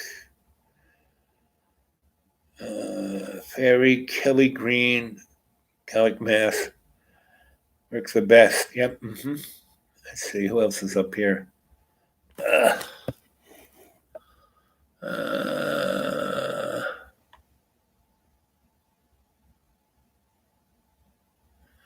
Tis Ja. Marijuana mask. I need one of those. Not really. I pretty much sworn off everything. The only thing I'm putting in my lungs is breath, right? Because I've been meditating long enough. I can go into any physical or emotional or psychic state I want by just breathing, by meditating. So doesn't the cadre sometimes remind you of Rocky Horror Pictures? Yes. I'll be the Hunchback. Okay. The Hunchback Doorman. Yep. The best Hunchback was in Young Frankenstein. Marty Feldman, the guy with the eyes, and how he moved his hunt. Wasn't there a hunch on the other side?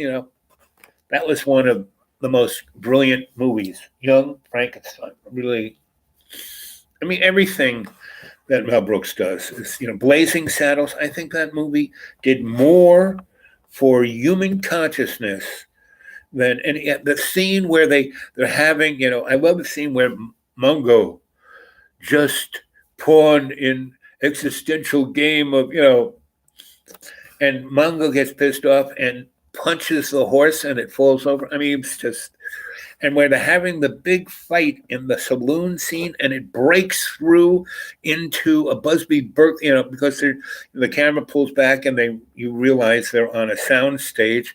And over here, they're doing a Busby Berkeley, get out today, today. And these guys, gay guys in tuxedos are coming, dancing down the staircase.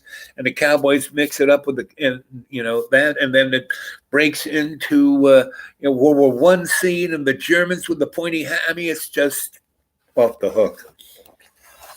Let's see.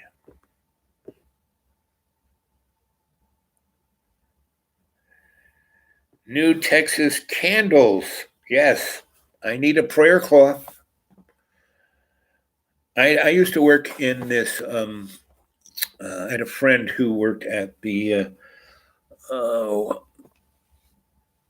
what do you call it? Trademark thing in Washington, D.C., where they put all the trademarks and was part of the patent office and part of, the National Library. He was a librarian scientist, right? And I had met them when I was working for Ralph Nader in NYPIRG, New York Public Interest Research Group, right? And we were both going to NYU, and he was getting his law degree, and I was just, looking for cute girls, really.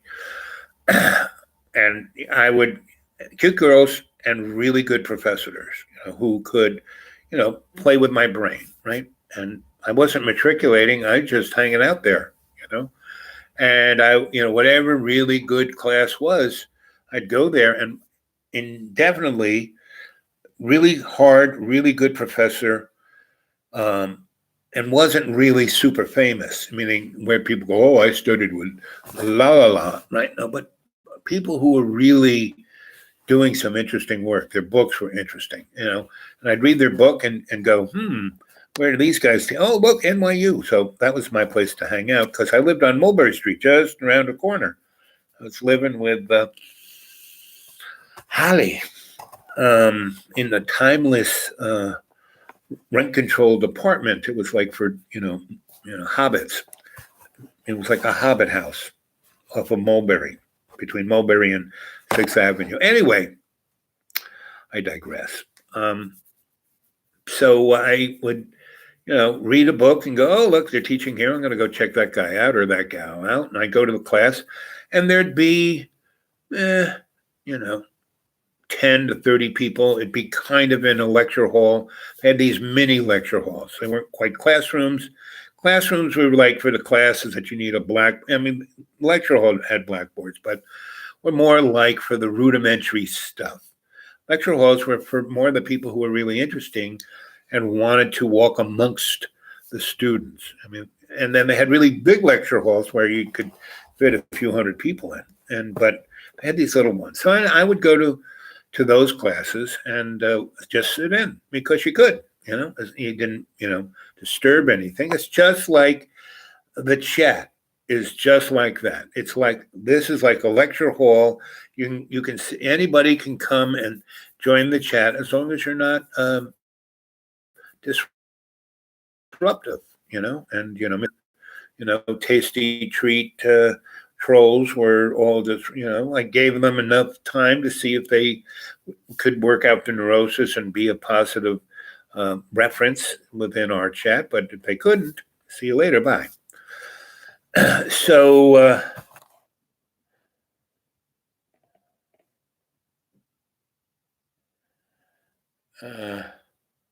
hey, Uncle Fugnuts.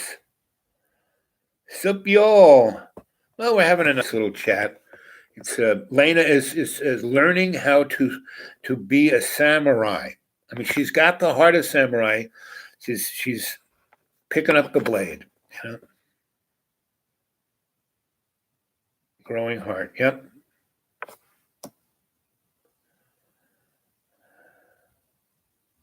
Sure. Ask us away. Sure.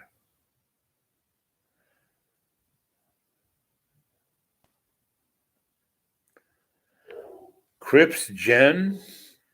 You got to be, I'm all for being enigmatic, but Crips Jen. Been listening. Anyway, so I would drop in these classes and listen, but these classes, mostly the really hard ones, the really strange and interesting ones of professors, mostly the people who were there were women. The people who had the most open, most interesting minds at NYU, and I was hanging out there between 72 and 82, were women, right? And I would be there, and I'd be quiet. I'd take notes,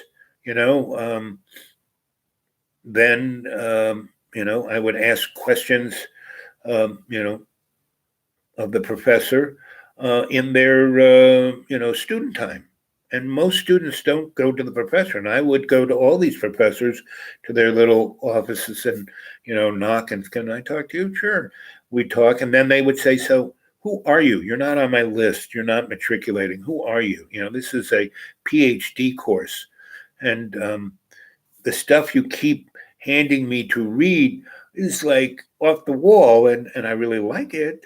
But who are you? And why are you, in my class? I said, well, I've read all your books. I live in New York. I got a lot of time on my hands. You're very interesting. You're expanding my mind. You're helping me grow as a human being, as a ascending master myself. I'm not quite, it's going to take a while, maybe a few more lives, but pretty much every one of you guys who have a really interesting class, 90% of the people in your class are interesting, good-looking women. That's why I'm in your class. And the guy or gal would say, well, that is refreshing to be that honest. You don't give me a bunch of crap, but you're here just to find interesting women and be, that's why you're come in to talk to me.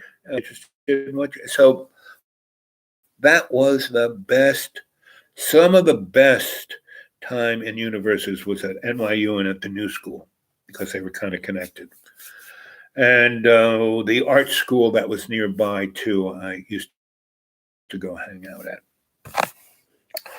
Let's see. Uncle Fun has been listening. The man says it is not wired how Corona came at the same. Yep, all the experiences makes sensei wise. Okay. CRISPR. Yep. Why they call it novel CV19 is because it's something, when you have that novel in front of it, it's something you haven't seen before. And viruses are RNA strain, and you can, I'm not a virologist, I'm not a doctor, I'm not a chemist, I'm not any of those things. But from my readings, you can't get a virus unless they stick a needle in your arm, And so, and a virus is an RNA strand. And what viruses do, so we have this amazing immune system that goes after basically bacteria, meaning foreign bacteria, right? And goes and kills it, right? But our environment is more than bacteria. There are all kinds of histamine, meaning things you can be allergic to, right?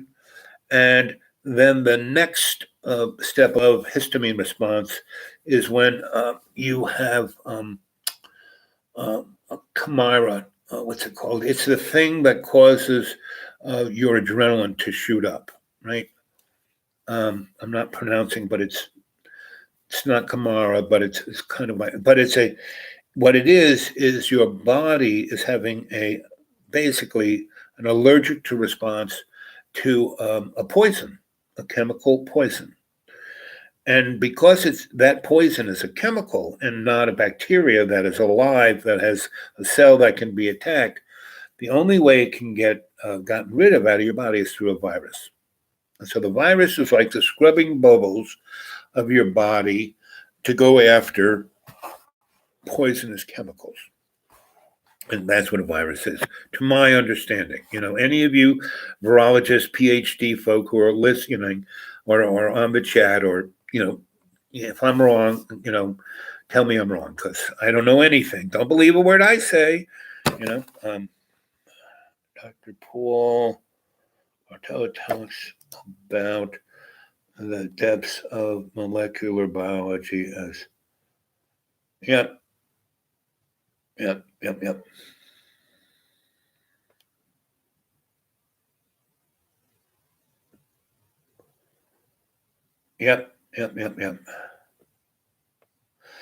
Meaning, I've lived with a lot of indigenous folk, right? So I've, out there in the Southwest, I lived with the Hopi. Grandfather David was one of the elders who kept the Hopi prophecies. And I also hung with Grandfather David, who's an elder of the Iroquois Nation. He had been the chief of the Iroquois Nation. And he was a shamanic healer, right? Herbalist, a true, indigenous healer, right? And, the old crone, she was an MD. She got her medical degree from one of those big whoop-de-doo English schools, Oxford, I think, or the other one. And then she went to Trinity, and so she mixed, medical. She was an MD. She also has a PhD in psychology. She got those in the 20s and 30s and 40s. And then she went total, woman of the woods, crone. And, she taught me herbology, to pick, under stimulus of the teapots,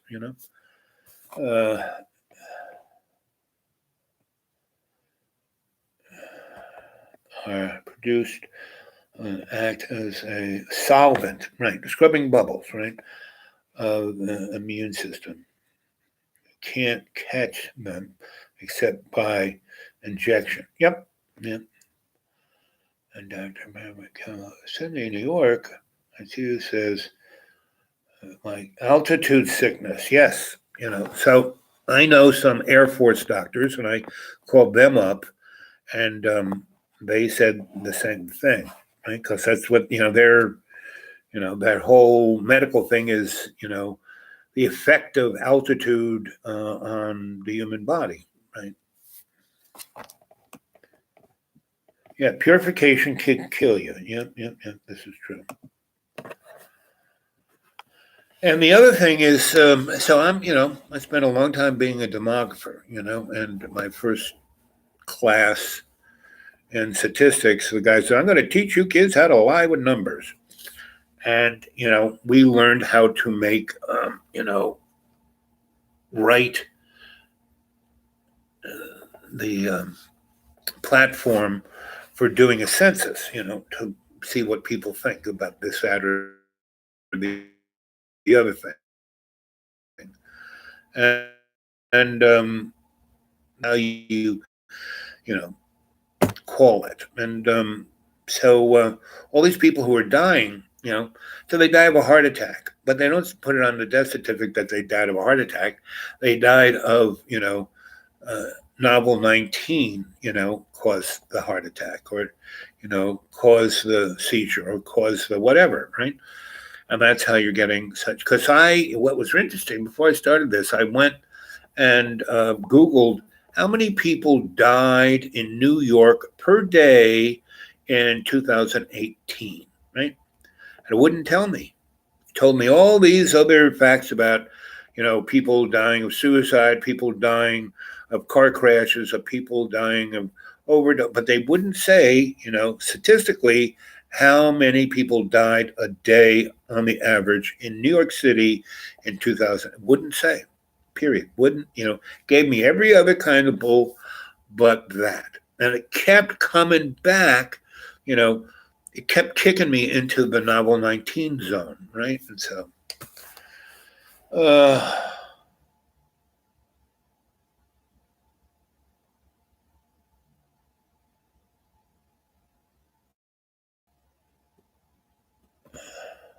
yeah.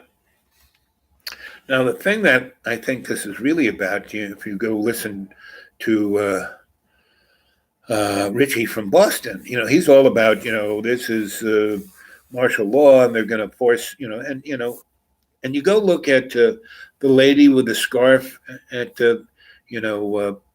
Carrot Head's daily, and he has traded his Nuremberg rallies for these daily Novel 19 rallies, right? And they had the girl with the scarf, and they got Anthony, and both those people are highest on the list of people who are going to make money from the shot, right? They're totally about, they don't have, RFK Jr., the congressman senator who's totally against inoculations on that crew. They should have, instead of corporate people, and when Donnie Carrot Head was, had all the corporate guys, and they're all shaking hands, and he's touching the microphone 40 times, and the next thing they would be swapping spit. Their tongues would be in each other's mouths. Doing a lemon party. But that's going to be my new go-to thing, a lemon party. Thank you, Mr. Seven.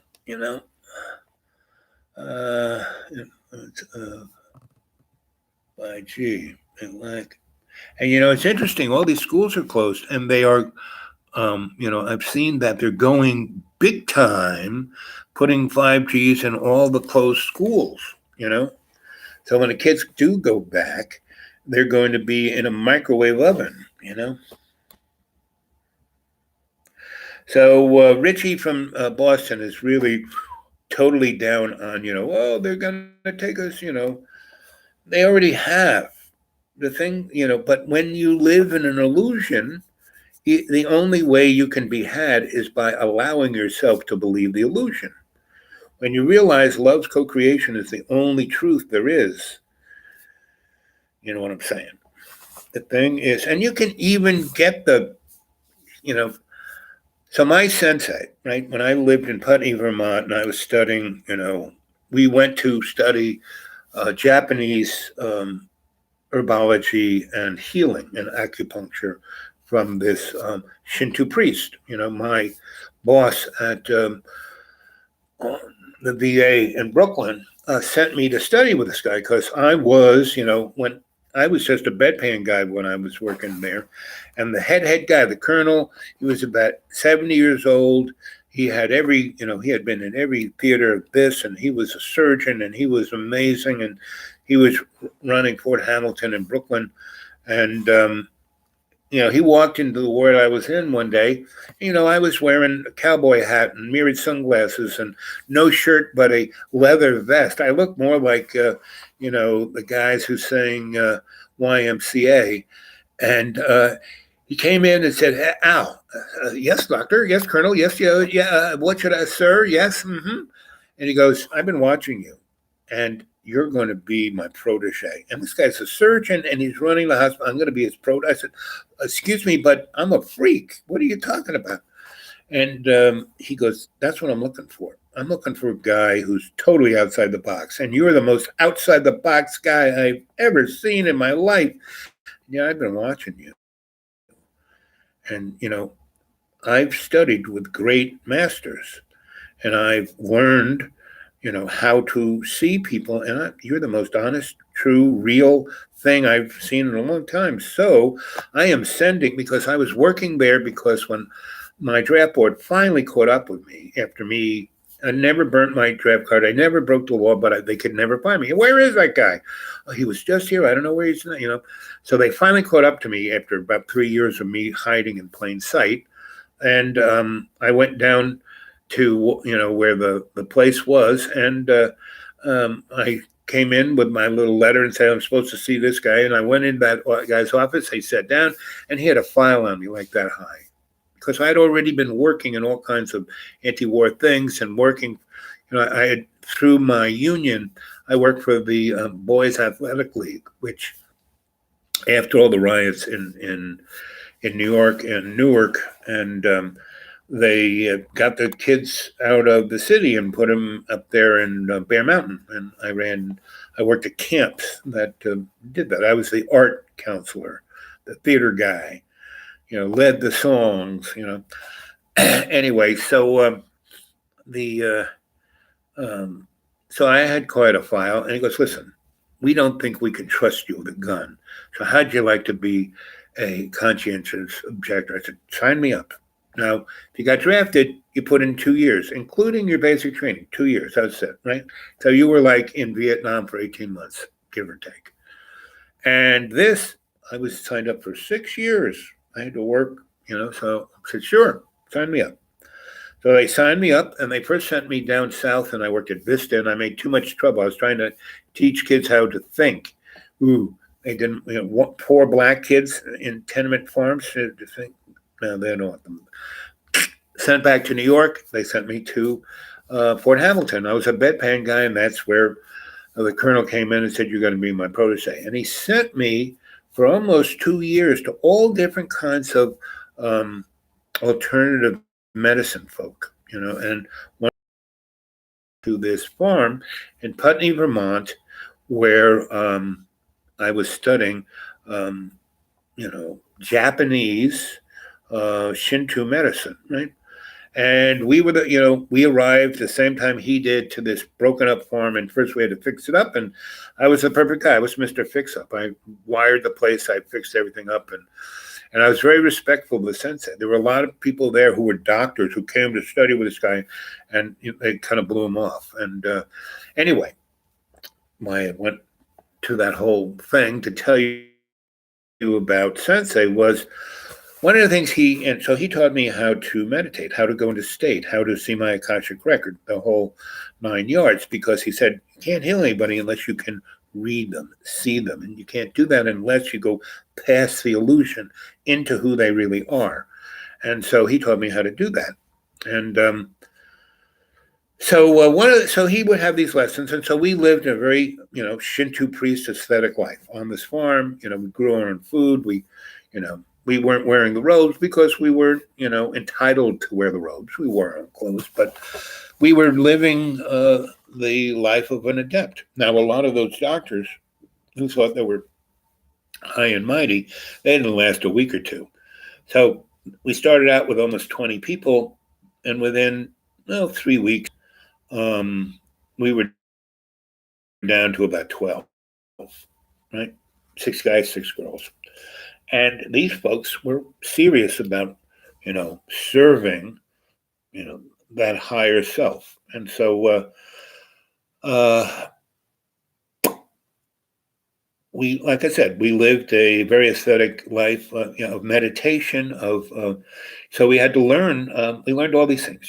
First thing we built was a bathhouse so we could clean ourselves. We learned how to, Japanese baths and massage and all of that, right? And then we built a tea house because we had to learn the ceremony of tea, right? And what tea was.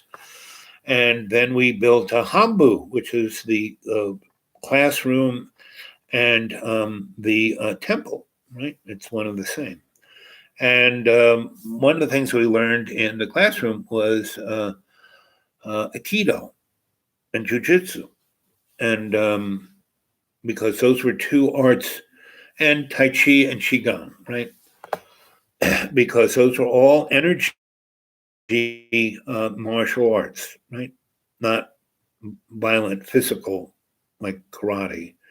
Or even karate is an energy thing. But jujitsu is the turning the other person's angst, against themselves, Qigong is to move the energy all around you. Tai Chi is to move your energy through the void. Jiu-Jitsu, Aikido is a way more disciplined. That is the art. And Lena, you should learn Aikido because Aikido is the art of the discipline of yourself.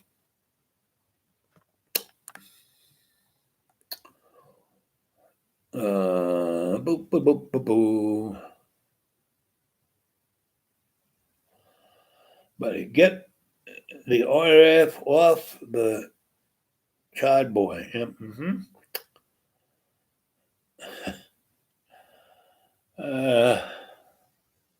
Black Chad. Blind out. Who's Chad boy? He kind of Black Chad. He kind of jumped in here.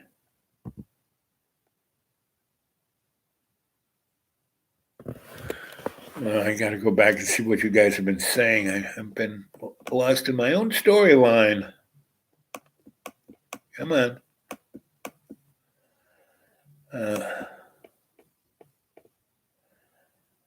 Influence of 5G. Jane says, Jason, whoops, we're going too far up. Purification can kill you. Yep. So, with other words, the fittest will survive. Ja. Back to Eden. People fear death too much. Yeah, death is like slipping out of a tight slipper. I've died 6 times in this life, where the medical people say, he's dead. And then I came back, And every time I died, I slipped to the other side. There was a little party. They had cake, balloons. And then they said, oh, you got to go back. But, nope, you got to go back. You haven't finished your job. You said you were going to do X, Y, and Z, and you still got more to do. Get back there. And every time I went back, it was like, oh, it really hurt. Coming back is a lot harder than going away. So this time out, after dying in a plate of spaghetti, I've mended my ways. I'm back to being my priestly self and my monkly self. But, I'm the laughing monk, People fear death. Yep. W. Shad. It's like that sound. Shad. Da da da da. These are the things that I'm talking about. Shad. Anyway, I digress. If anyone legit got corona because they got the flu shot, yep, reminds me. Mjord, okay. I can't even written nobody no normally. That's the influence of the 5G. Yeah. Jane says Jason Goodman and Marcus Conant show not much action at New York hospitals considering. Well, so I've a number of friends who are doctors in New York, and I've talked to them. And I have a friend of mine whose son-in-law is a doctor, right? So I've gotten, 3 different points of view. And my 2 friends who are doctors in New York, who are a little, about my age, but a little younger, basically say, so one is a brain doctor, and the other is, a bone doctor, if you've got bone spurs on your feet, or if you've got a slip disc, or you've got a kneecap that needs, he does that kind of operation.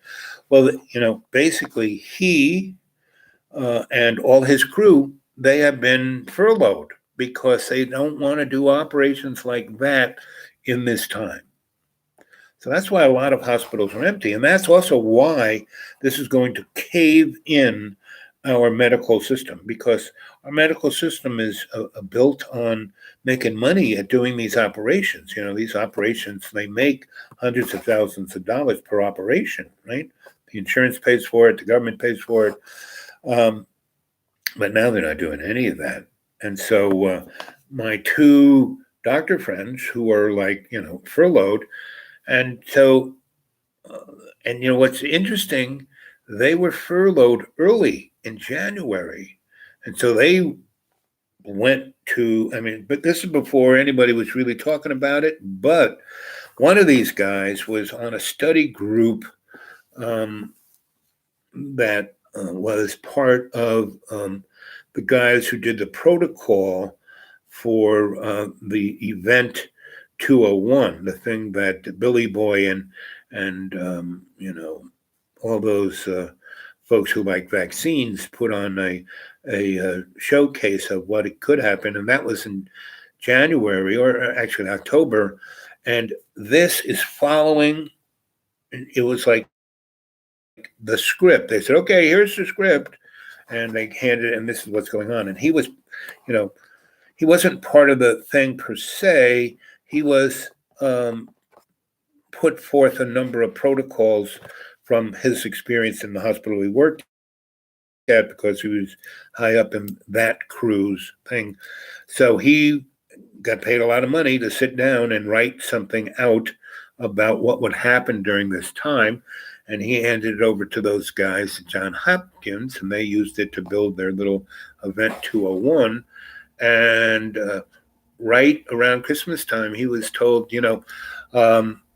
we aren't scheduling anymore. You're going to be done with your last operation January 3rd. After that, we're not doing any more. We're just going to, you're not fired. You're not thinking. We're just kind of furloughing you. You're going to get a little money from us, but the contingency kind of payment, and your inner crew will also get a little contingency something, but don't come to work. And so he kind of, after him doing this thing for Johns Hopkins, and then his people at his hospital tell him they're furloughing him in January, he got the heck, he figured out the best place to go for him, where he had his own little bolt hole in the mountains, and he went there. And so he's in an undisclosed location, Very nice. He's one of those guys who thought Y2K was going to be the end of time, and that's where he got that thing. And he's kept, he's totally off the grid. He's totally not connected to anything. He has a landline, and that's about it. And so he basically said, this is somebody's party. And so again, that's just his opinion, and I'm giving it to you secondhand. So I don't believe a word I'm saying. All I'm saying is that nothing is as it seems to be, and that's what my masters used to always say. Don't worry about it, kid. All things are as they should be, and nothing is as it seems to be. That was always the word I got. So what do you guys say here? Jamie says, Jason Goodman, Marcus, New York hospital, considering a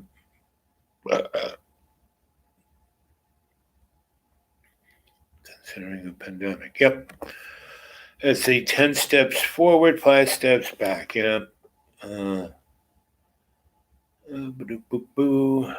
Tiptoe monkey boots. Yep. Why does we need to suffer psychopaths? Well, because we let it happen, basically. Kids, that's kind of the problem. We let it happen. And that's why, I keep talking about an alternative aesthetic. This is all because, if you ever read Marx, Marx is, kind of full of crap, but he's right on when he's an economist. Him and Engels were economists. Engels was the economist. Marx was the writer, but they're not saying, oh, we need to have a communist world. No, or socialism's a bee's knees. No, they say that it's a progressive step. First you have capitalism, then communism, then socialism, and then the alternative aesthetic. And no one has defined that. I have been talking about this since 1972. That you can't depend on the marketplace. No, it's not Adam Smith. Sorry. None of these guys, they are all kind of got a little component part. And they all said, hey, it's like Jenga. It's like a little wooden block and it fits in here, but you pull it out, the whole thing collapses, right? So the thing that is missing is a real foundation. And what that foundation is love's co-creation. And until we use that as the thing we set upon our sail on, the mast, it's always going to be really problematic. Oh, so this is where Black Chad came in. What's a lemon party? Is that the first thing that he said? A lemon party. Go Google it. Yeah, I don't know. Have you, Mr. Chad? Have you been in the in the chat for the whole thing? Did you see Mr. Seven? Mr. Seven is, I don't know what to call him. He's more than a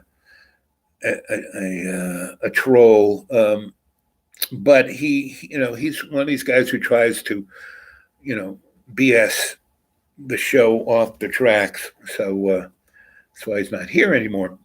But he wanted us to spend all our time on a lemon party. And so if you go Google it, you'll see what it is. I'm not going to say because it's a waste of time, but it's a great, I love having words that mean something else, and I use it for this over here to mean that. And for me, what a lemon party is a kind of what Mr. Seven was, trying to BS us out of our path, right? So that's a lemon party. So go Google it. You'll see what it is. Come back and tell me what you think. Boo, boo, boo, boo. Epic times. They're always epic times. I've lived through a lot of them, And epic times are a lemon party. That's going to be my new go-to thing. It's lemon. Whatever it is, it's a lemon party. Carrot Head, what's he doing? He's got a lemon party. Him and Jared, are having a lemon party. Yeah. And that's something no one can really I don't have to go into a dark space, and well, I can say it's a lemon party.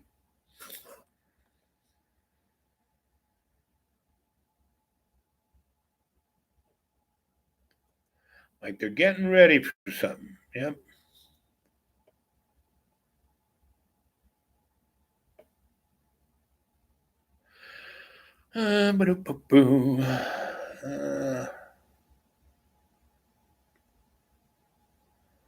My sister's husband has corona. Now, question is it really novel 19 or something they're just saying, oh, he's got corona, or is it the flu, or is it, God knows what, or is it a lemon party? Who knows?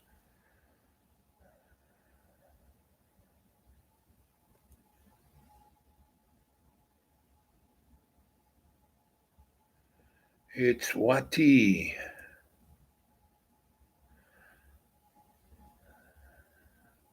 Yes, a beer. The sun is shining, and crisp, a cold beer would be so sweet. Water. It's a man doesn't get it. Who is this, Chad? Who are you? You're coming out with the most enigmatic, you know, you know. Don't let me have to send you to the lemon party, Chad, or Chad. Chad, Chode. What are you, Chode? BC. You're new to the cryptic live chat. That's for sure. So okay, Dr. Lemon Party, BC. They'll be pushing for full. Yeah, it's a kill switch. Yep. Mm-hmm. Yeah, water in the lungs.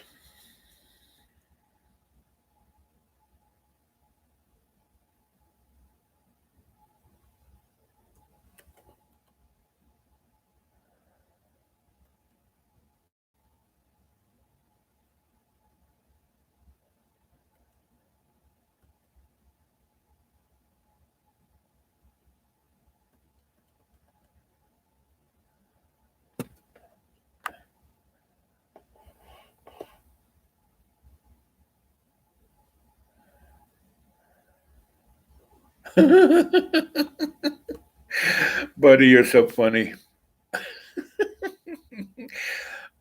Actually, Chad's, besmirching the hillbillies.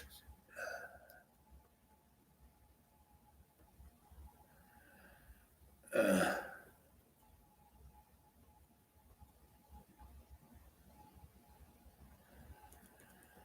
well, Chad, you're not even amusing. So, let's see.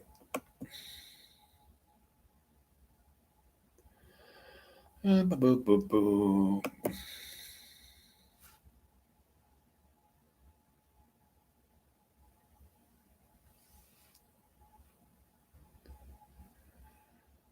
Boo, boo, boo, boo, boo.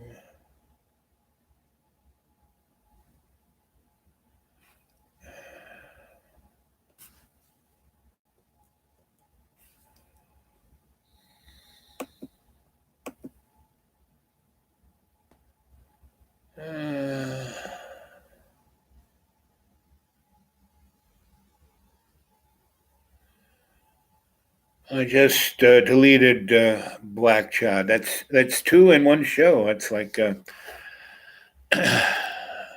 know, like I said, you got to be at least amusing. If you're going to be dribble, if you're going to be a lemon party, you got to be at least amusing.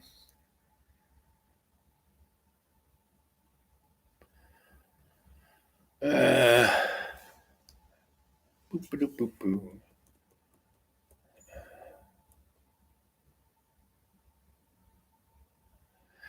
But when I do that to, well, Black Chad, that's the new name for um, trolls, black chod. Watch out for the black chod.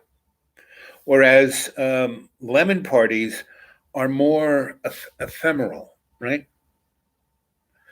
You know, black chod is over here, and lemon parties are more ephemeral. So those are my two new terms for what I used to call Stalinist obstructionists. Right? I remember being in a anti-war, um, you know, brain trust in the um, early 70s. And I said, guys, we have to embrace Martin Luther King, Malcolm X, and a number of others. And I said, we have to have a coalition of, black folk, poverty folk, environmentalists, and women, because that is what war is about. And this person said, stop being a Stalinist obstructionist. And I was like, what? I should have said, you're just being a block. Just a black chod instead of Stalinist obstructionist. And if you're being more ephemeral, then you're a lemon party, And that's what the Democratic Party is. It's a lemon party. I should tell Jimmy Dore this, I wish Jimmy was part of our chat. And any of you guys checked out Jimmy Dore? He is really great. I love him. He is like a 2-bit comedian who's doing a better job at news than everybody put together. Clear the streets, make way for 5G, everybody. Yep. Boo, boo, boo, boo. Cilantro. Be well, be happy. Thanks, Jamie. You've been always beautiful and lovely. And cilantro to you. Cilantro, guys, is crack. It's good crack, right? Cilantro is a greeting in Ireland, or a see you later. Cilantro. It's also a toast. It's mostly a toast. May the best things happen to you, right? And crack is just good fun, just really good fun. And when I came back from Ireland in the 80s, and I had been there for a while, so I had been pretty Irishized, so I was using a lot of Irish terms. And I was hanging out with some friends, and I said, hey, let's go get some crack. And by that time, crack had started to happen to New York City. And what? And they say, yeah, crack, a good time. And they were, what? So that's, the interesting thing about words.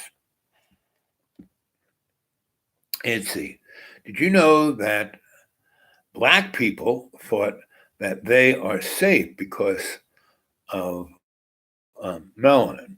Well, something went wrong on that one. I mean, that's also the thing about,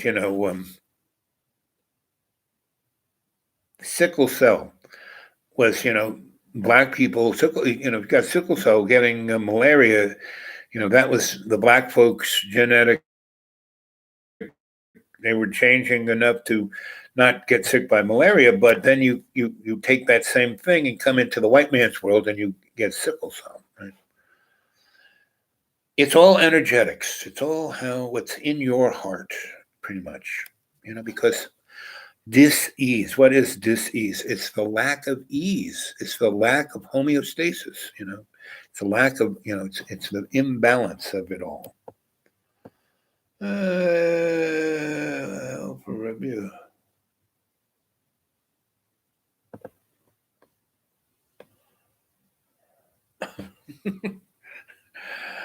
Josh, is that a figurative thing, or you're not going to do that? No, it's no sense.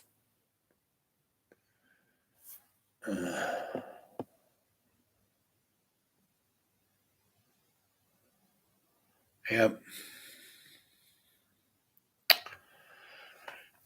So, Lana, you need to use our new words. instead of the things that you lock yourself with, you know, it's either a lemon party or black chod, you know. Nope, black chod the same, right? See what I'm talking about? That's jujitsu, Lana. When you start using words like that instead of the words that people say, oh, that is terrible.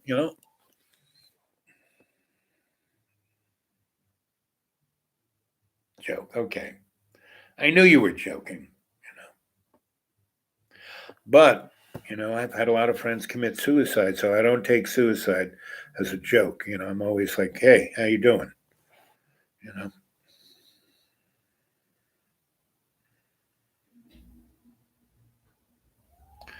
The suicide ghost? I don't know.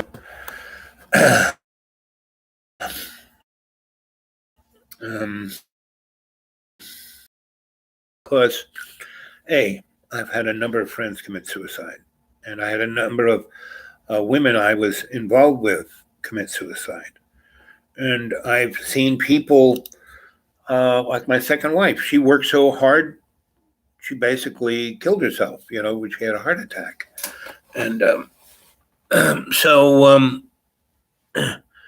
the suicide ghost story is, so I was in a house that was, you know, like this, I mean, a lot care of something for them or do so, I end up being with folk a good deal because I like community. So, right, been in that. So, if this is the story I'm thinking of, so there's this guy who, he's an interesting guy. He's one of those people who is, you can't quite put your finger on it. But he is, an Appalachian kind of guy. But he was in the military and he traveled around the world, so he saw really interesting, stuff. And he had a knack of being in the right place at the right time, right? So I met him through my friend who owned the Gray Rabbit, who had the World Community Consciousness Church, Lester, who had these buses, these school buses and main transit buses that he turned into rolling communes. And he had gone on the Magic Bus that went from London to Istanbul, and all it took a bunch of interesting people from London to Istanbul. Some got off here, some got off there, but mostly they were moving hashish, right? And Lester was doing a similar thing, and he had farms and buildings all over the United States, and he was a religion, right? The World Community Consciousness Church. So he had it plastered on his bus. So he didn't need any licensings from state to state. Like Greyhound has to have all these things to move people, but not a church. Church can do that, right? So he was moving people, right? And that's when I met this other guy, this Okie guy, because he kind of heard about this in the Army, and he, had a furlough for a month. And so he decided to get on the Lester's bus and go from one end of America back and jump around to different places. And I got to know him, and we traveled a bit together. And by that time, I had been part of the Rainbow family, and he had gone to a couple of those, and he was an interesting guy. And he was a loner, kind of, but he liked community, right? So he basically, we stayed friends, and he would move around. Once he got out of the Army, he got out because he did, things for, let's just say that his initial job was a sniper, and he went more into intelligence after that. So when he was retired, and he had gotten pretty busted up in all the things he did. So they gave him a nice retirement, and also they did that. They didn't just they shoot horses, don't they? They didn't just get rid of him because they might need him. So they let him retire. He always kind of had to give him a heads up where he was, and he also had this very interesting thing that he was, doing all kinds of interesting things and never got really too much static for it because he was part of this other crew, um, and they might need him again. So he was like in this gray zone. So as long as he didn't make a lot of noise, he could do whatever the heck he wanted, right? And that always interests me. And so he, um, so like I said, he liked community, but he was also a loner. So, and he had pretty good access to investment capital, and so he would find himself in an interesting place, and he would buy a farm or a building or a this or a that. And if we were in contact, he would call me up and say, "Hey, I got a new place. Why don't you come over and help me fix it up?" And which was always because there was always whatever I wanted and always interesting people, do things I liked, right? So I would always kind of go there. So he had bought this really beautiful thing along a river in the Blue Ridge Mountains, um, and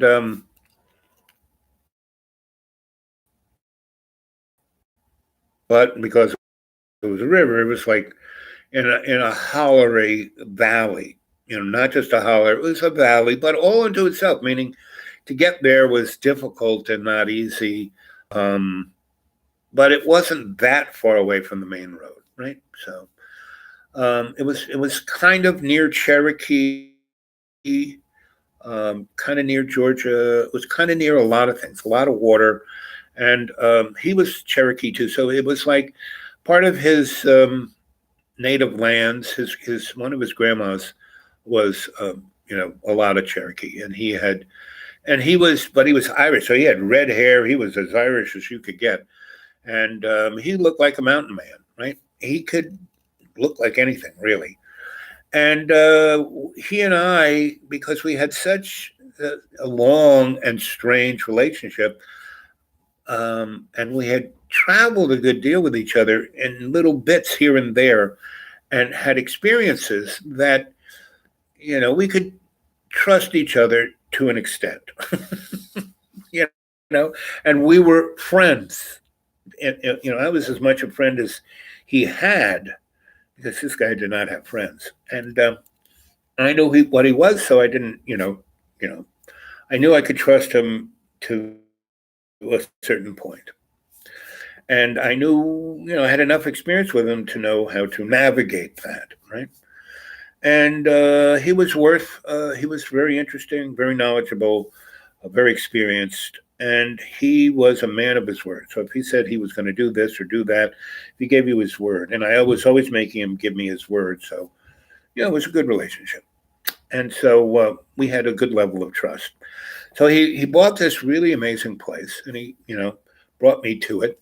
And at the time, I didn't have a vehicle, so he gave me a vehicle that was his, and insured. He put me on the insurance, and it was a great vehicle, 4-wheel drive, and basically and there was a little farm, and it had rural electricity into it, but it was like 1940s. Last time anyone did anything with it. It was a big site, and it was such rural service that there was a 900-volt line coming in, one transformer, and the wire down to that little farmhouse was not a single phase 220. It was single phase 110. It was two wires, right? 110, 60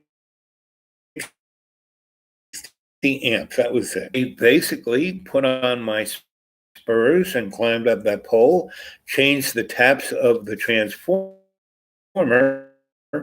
and ran a new underground line over to another building and put a new meter on it, and um, took the meter that was on that little house and stuck it on that meter pan. and it was just reading one leg of the thing, and the guy would come and read it. I mean, they didn't want to come there, so because the meter was still operating and they could tell that, they just said okay, and just gave them the same bill, by the meter. They didn't, realize there was a whole nother leg that wasn't anyway. But it was in a single phase 220, 400 amp panel, right? So he had as much juice as he wanted. So I started running underground, and he had all these people. So they were digging the ditches, and we were putting the wires into different buildings. And there was one building that was part of the farm that was right on the river, and it was a beautiful cabin, and it was a log cabin, and it had a beautiful, what do they call it? Where they don't use mortar, they just place the stones on top of each other. Beautiful fireplace, old, before the Civil War, but in amazing shape. And it was called a breezeway log cabin, meaning there were two log cabins with a breezeway, and that's where you stacked up all of the wood. And they had two fireplaces, very high ceilings. They both had floors. One had a staircase, went up there, and there were kind of rooms up there. The other was just a loft, right? And it had a spring, and it had a larder, and it had an underground thing where you kept meats and you stored things. It was like a refrigerator, and it was in amazingly good shape. And so and it had natural gas tanks that you could go off and replace, and it had mantled lights and a gas stove and a gas heater and a gas hot water heater, and it had a really nice tiled bathroom.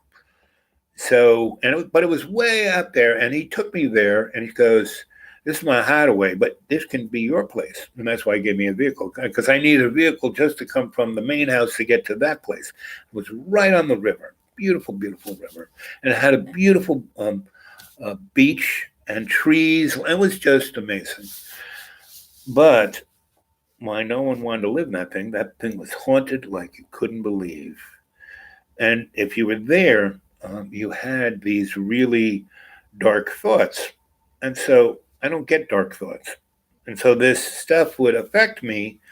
And I would go, and I start saying prayers and saying, okay, hey, I want to, talk to you guys. I know this is a haunted house, and I know you're here, and I know you're upset, and what's wrong, and so basically, these were all people who committed suicide in this house, along who drowned in the river. Who, most of the people just walked into the river and drowned themselves, right? And there was an entity there that tried to convince people to kill themselves. And I talked to that entity, and it was really strange entity because it knew about the people I knew who committed suicide, not, in New York City and in England and in Ireland. And it was a very interesting, so, I had a very interesting relationship with this spirit, that wanted to kill people, And I said, so what are you, a psychopathic murderer? What's up? And he goes, no. I do this out of the love of these people. They need to die. Their lives are just suffering.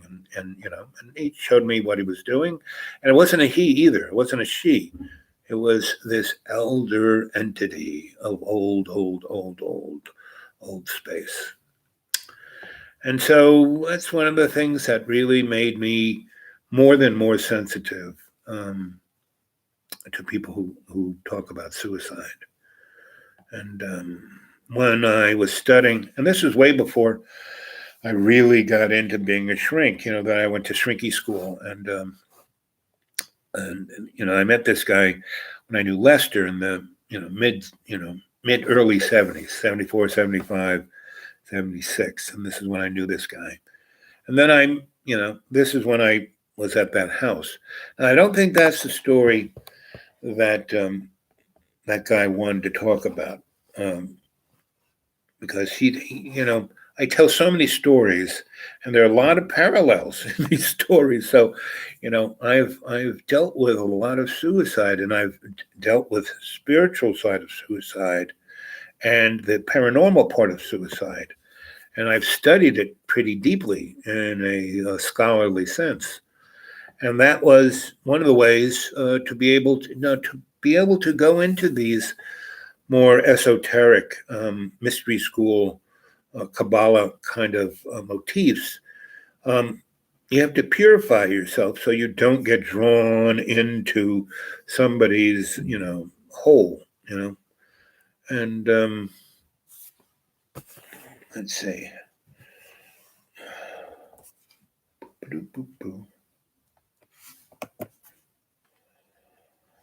Uh,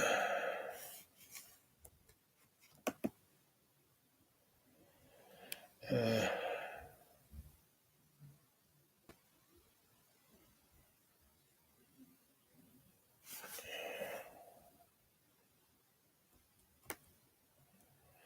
let's see. Could you tell the story about Suicide Ghost? Josh, Eden, you're going to have to, because I know what that little tale I just told isn't what you want. Again, you have to remind me a little bit more. You got to give me a thread so I can go back to it, right? I talked out of it.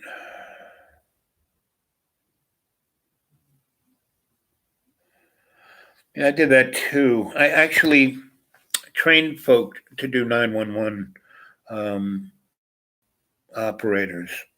And so I did it for a while, for about a week, so I could get a sense of what they need to know. Uh,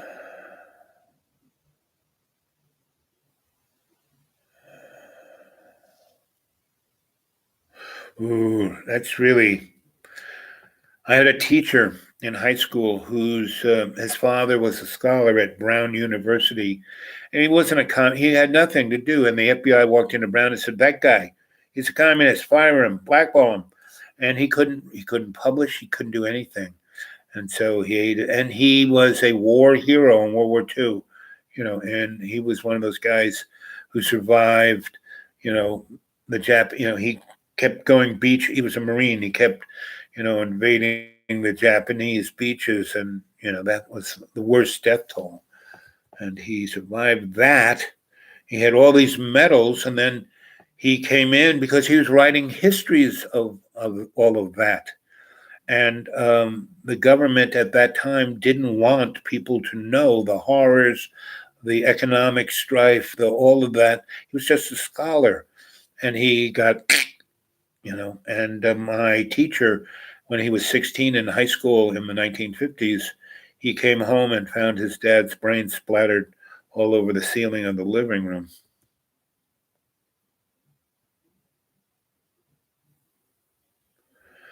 And I know that was probably hard to deal with. When anyone in your family or anyone you love or who's close to you who is suicidal, it's a frustrating, anger causing, heartache.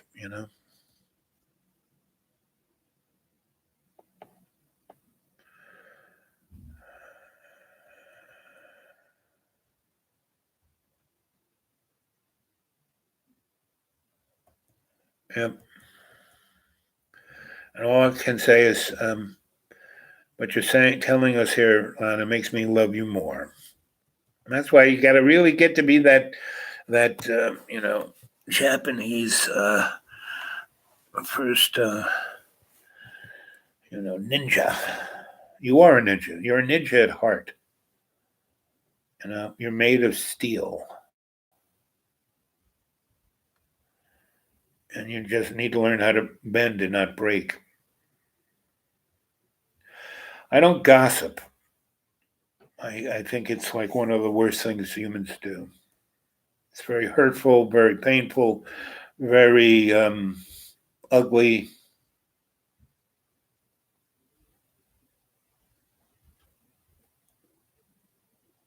Uh,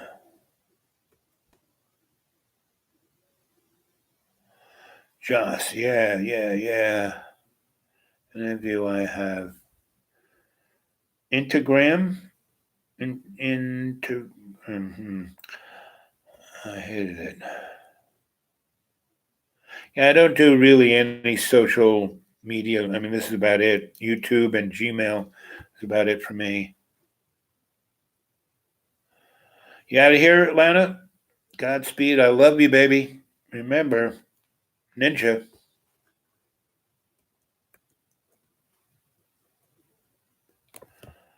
Bye, Atlanta.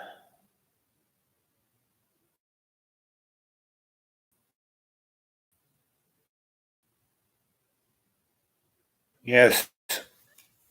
Oh, the story. Oh, that story. Oh, that. Yes. See, you just got to remind me. So, um, I've been a crime scene cleanup boy 3 different ways. One, I was a newspaper photographer, right? And in High Point, North Carolina, for the High Point Enterprise. And to do that, and that was in the late 60s. And that's when I was hanging out at Duke and UNC. And I had a really good friend I went to high school with who was the photo editor. And he said, "Hey, you want this job?" I said, "Sure." And it was like being, Batman and Robin, you know. And in that town, they didn't have a CIS. I mean, State Bureau to come in and do all the sign. The DA and the newspaper ended their photographers, and we had a little handbook on how to do it. And we would come in and the first time I did it, I'd been working there a week, and my friend slash boss called me up and said, "Hey, you got to."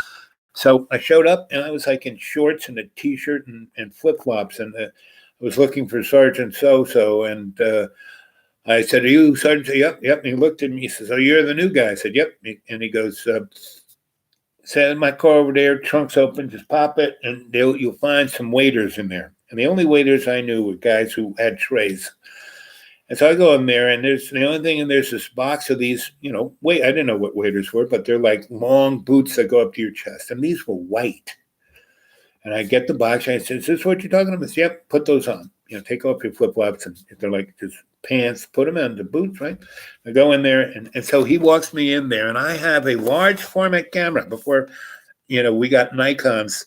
We had large format. I mean, a negative was 10 inches by 10 inches, right? And put it on a tripod. But the camera I had a really nice strobe, and it had 2 handles, and you could shoot with this thing in your hand. Didn't need a tripod, but you could, if you wanted to be really good, you could put it on a tripod. So I started like hanging from sides of things, but what it was this little shack, and these 4 brothers had gotten drunk and gotten into an argument and went after each other with shotguns in a one-room shack that was like 12 by 12. And their body parts were everywhere. They were all dead. They all bled out.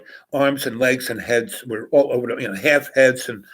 And I was taking pictures of it like Ouija. I had just been studying with Lisette Modell and Cartier-Bresson, and I was totally whacked out by Ouija, and I was like hanging from the side.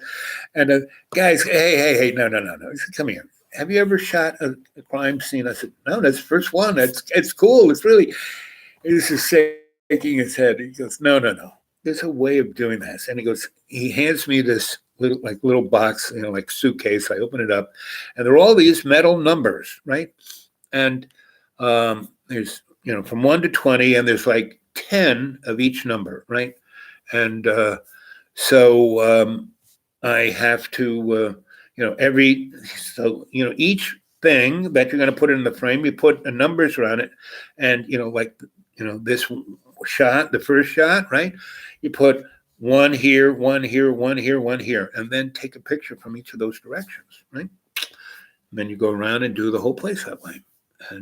And once I started doing it that way, I had to go through the blood, and I was sliding every which way. Now, if I was in my shorts and t-shirt and flip-flops, so this guy was actually a solid guy. So he's watching me do it, and he goes, you actually do this pretty good. You're going to work out fine. So, he goes, stand over there. He hoses me down, and by this time it's about 10 p.m. at night. He goes, you want something to eat?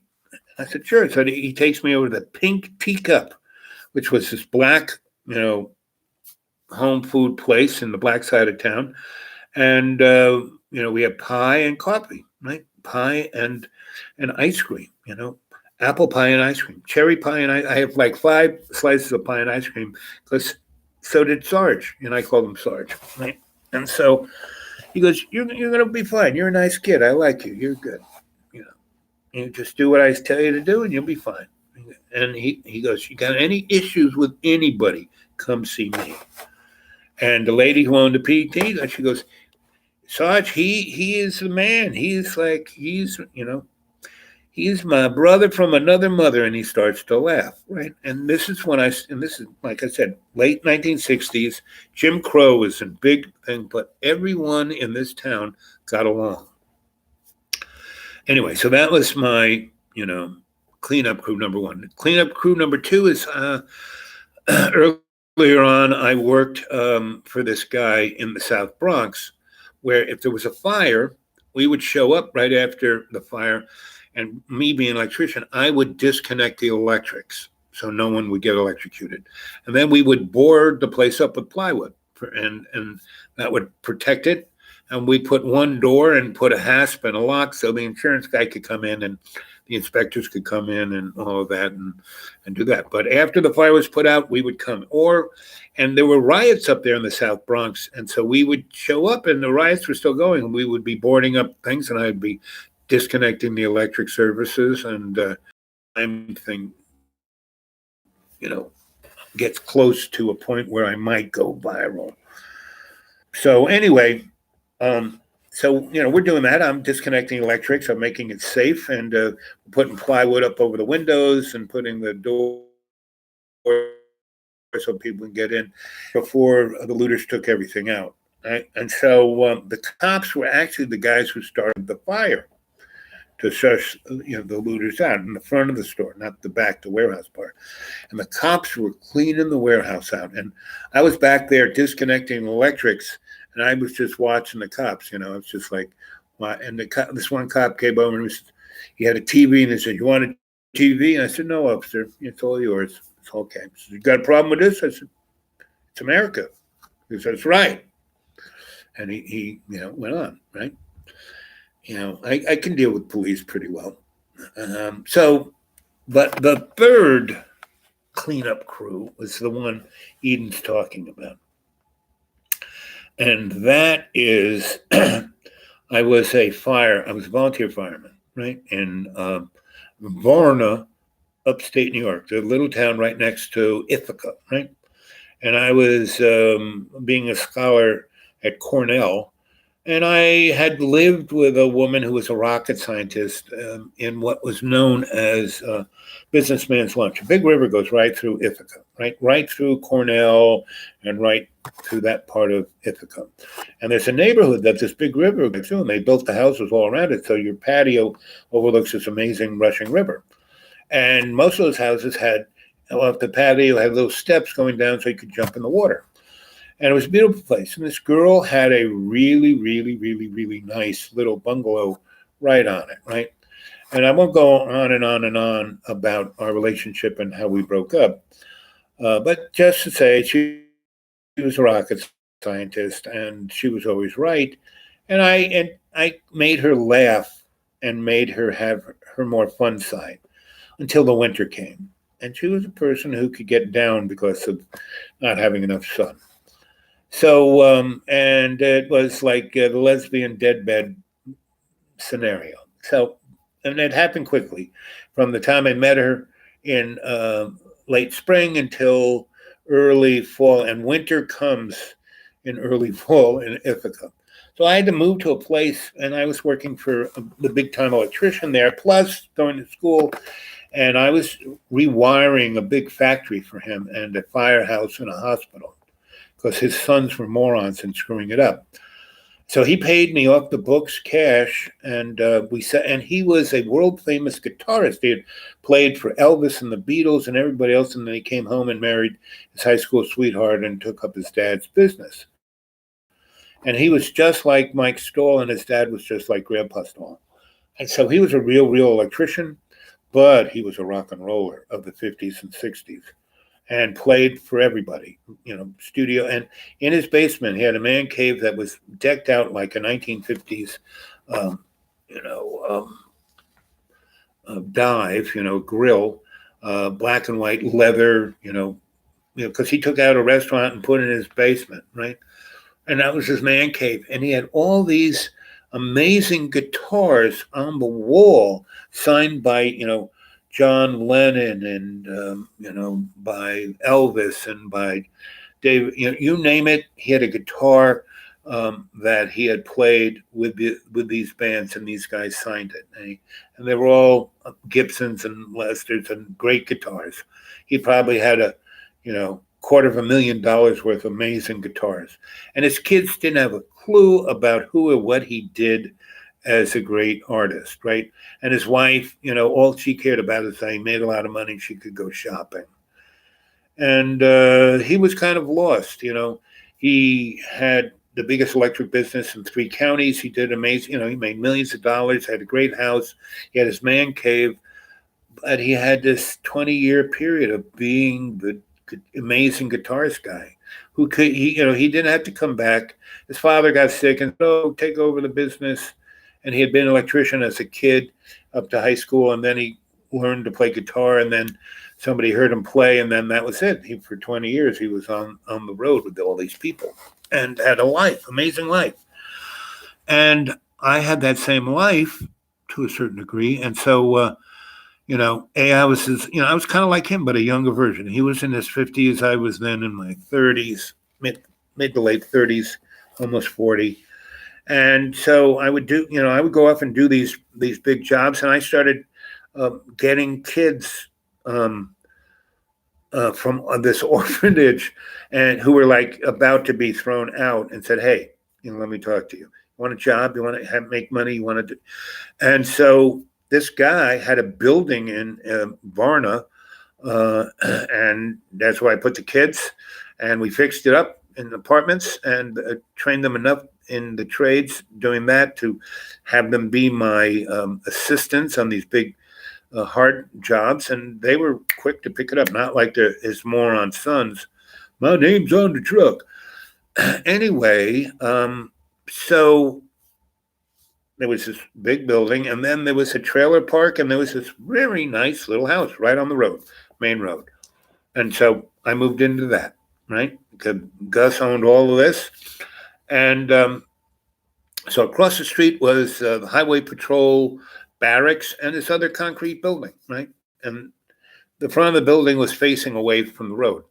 Anyway, it took me a while to realize that it was a volunteer fire department, and that the only people going in there were pretty girls. So one day I walked over and said, "Hey, girls, what's going on?" And they said, "Oh, we're a volunteer fire department. You want to join?" And there was about 18 women and about 6 guys.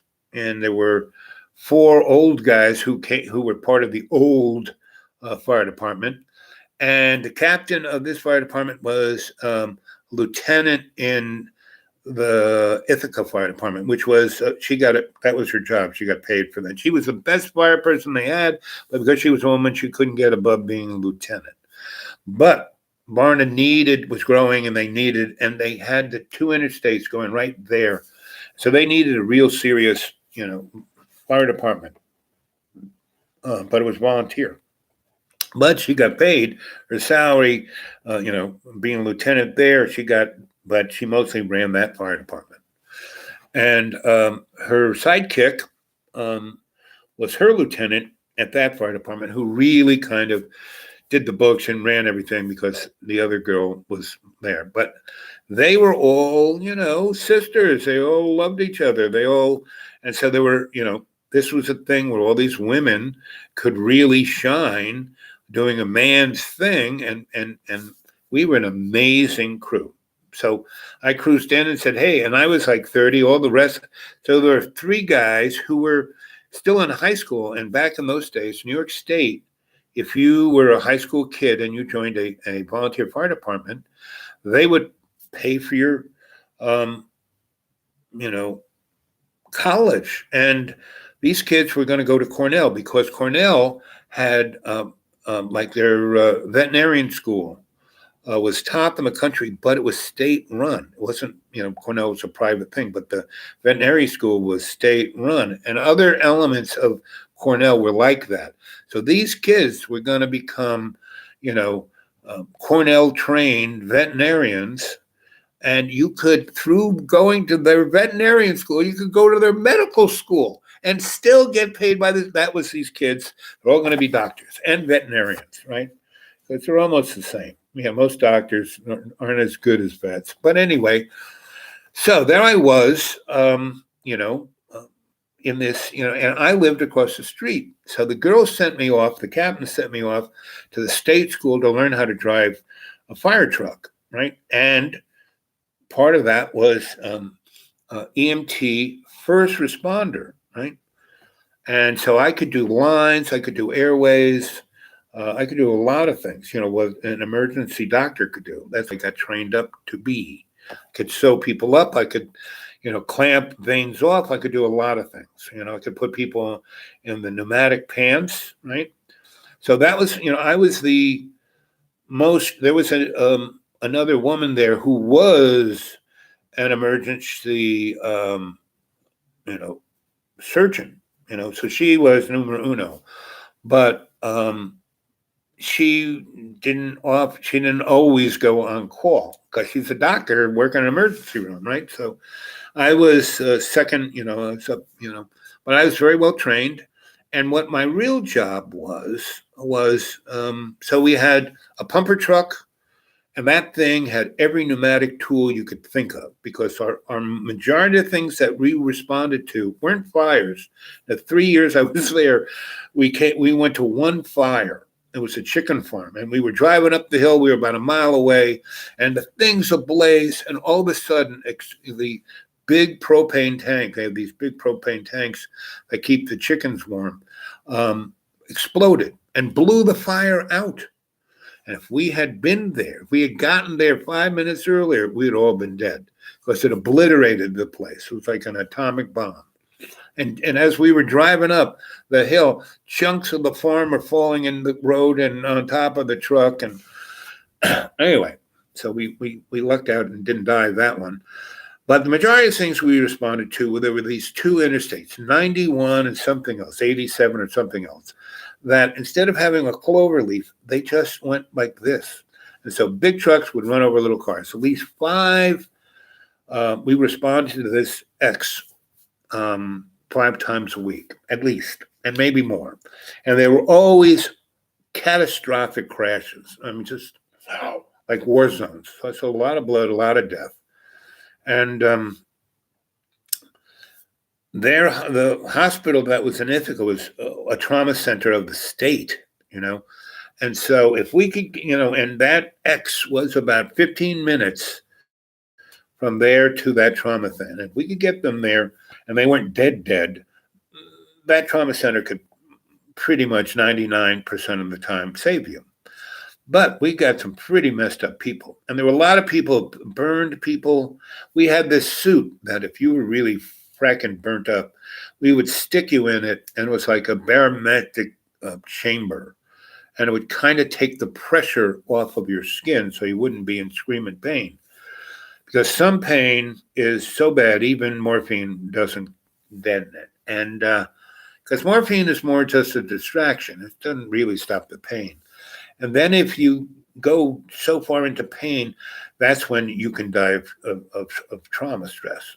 Cortisol, that's the word I was thinking of, a cortisol response. So my real job, we get there, I would assess this person, who's the one we need to save first.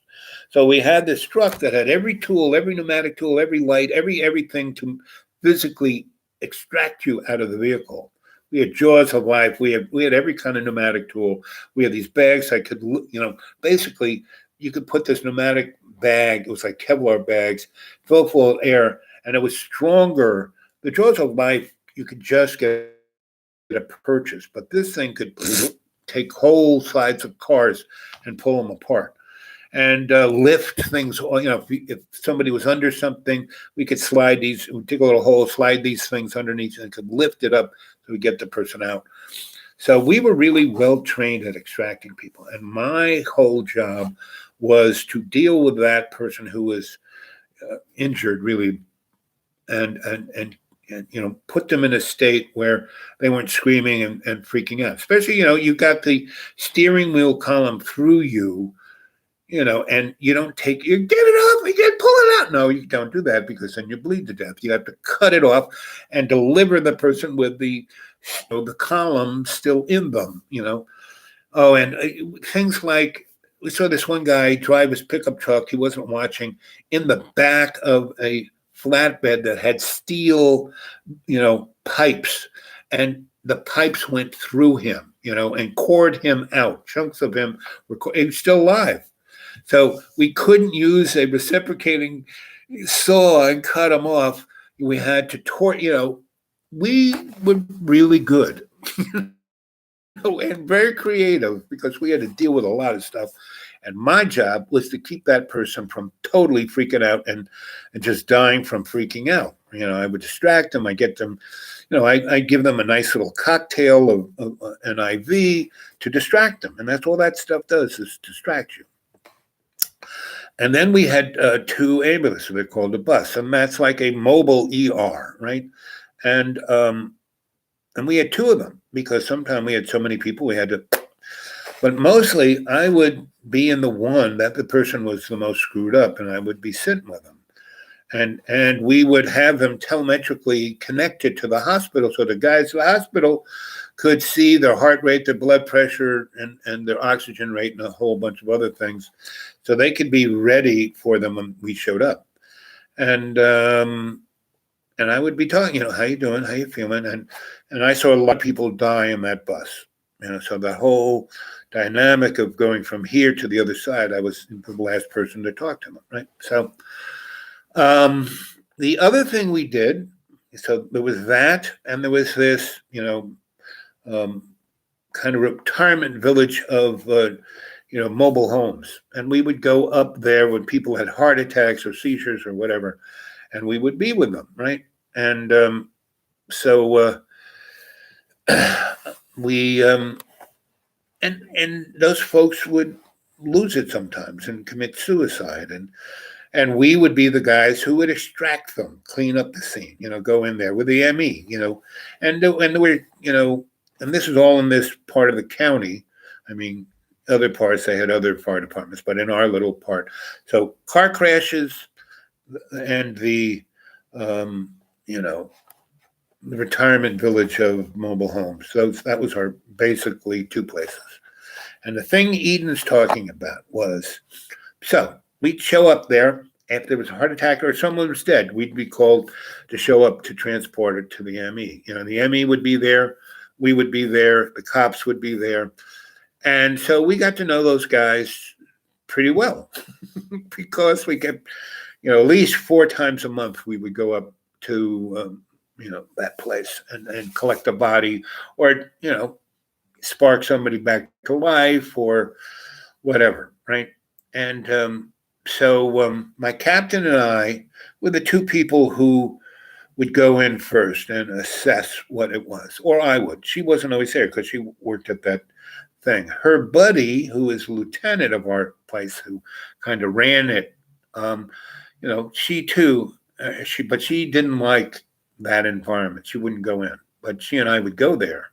We would take the bus, transport the body. And there would be 2 of the young guys or 2 other young girls who were more muscular to move the body. And but my whole thing was to prepare the body and to get it into the bag with the ME and his people. And if the fire folk weren't there, the ME and his people and me and maybe a cop, because there was these 2 cops, this one sergeant and this one statey who were assigned to deal with this. But anyway, So this one time we show up and everybody's not milling around. They're not like it's not an average. We're collecting a body, and so the sergeant, who's really the most, and the ME, those two guys have been around 20 years, have seen everything, you name it, that's happened in the three counties. These guys are part of every community group dealing with emergencies, so they've seen it all, right? Fires, floods, you name it, they've seen it, right? Anyway, so everyone's not going in. No one's doing anything. They're all, their vehicles are there and they're kind of like doing this, they don't know it.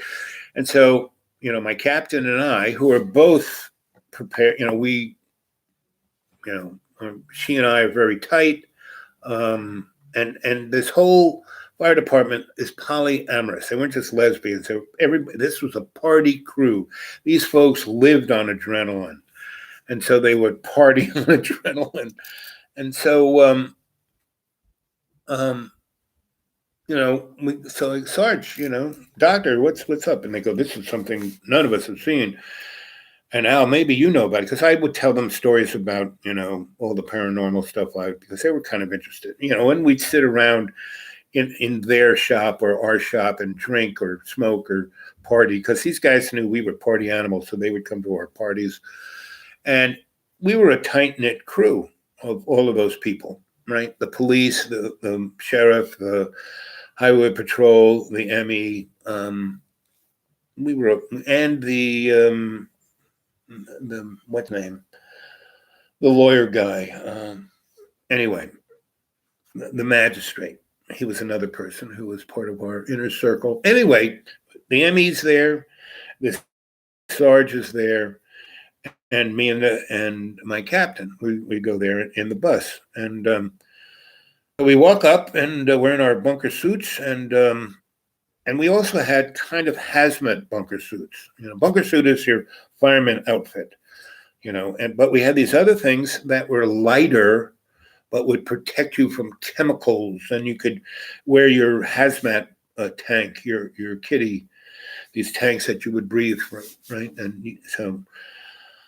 Whereas if we just wore our fireman suit, the tank was on the outside. And if you were in a toxic environment, that meant that your breathing apparatus would get contaminated. Whereas these other suits would throw over everything and you would be like in a little tent of protection. Anyway, and we had the decontamination tent and that kind of stuff. And so we go, so what is it? Is it a contaminated environment? Do we need to set up the tent? Do we get out the hazmat suits? What's the story? And they go, no, this is something else. and we say, can you be more specific? So the ME takes me and the captain, and the sergeant comes from the rest of those guys. And they're not, mostly people would be looking in the windows. No one's looking in this thing. And anyway, so we kind of go up and they're hemming and hawing. And I kind of step away and I do my little woo-woo psychic thing. And I go, so there's a ghost in there. What's the story? This is like some super duper, psychic energy coming out of that. What is going on? And they said, yeah, that's why we wanted you, Al, to come and look at this. And what are we going to get? A priest is, and they said that, they said, the ghost of the dead guy was in there. And he was dead and alive for unknown amount of time. And he's really angry and upset and mad, and also he doesn't know he's dead. And so again, the Sarge, the ME, and me, and I'm the closest thing to a shrink / parapsychologist they got, and so we try to say, okay, so we can't all go in there. So, how about, does he like women? And they said, well, we really couldn't communicate. All we could get was a screaming rage, you know? I said, okay. So, here's what we're going to do. We're going to tie some ropes around the captain and me. We're going to put on our little, hazmat outfit, and we're going to go in there. And we're going to have and we're going to bring we had some super bright lights, right? We're going to bring those in, and we're going to shine that light on this creature and see how it responds. And, if it spits anything, and we're going to have little radios, and you're going to be on the radio. And if we say, pull us out, you pull us out. So that's what we did. We went in there, and we also had, in our little hazmat suit, we had a thing that our radio, we had, could push a little button and have a speaker on outside of our hazmat suit. So if somebody was contaminated, we could talk to them, right? I mean, we had pretty good equipment for 1980.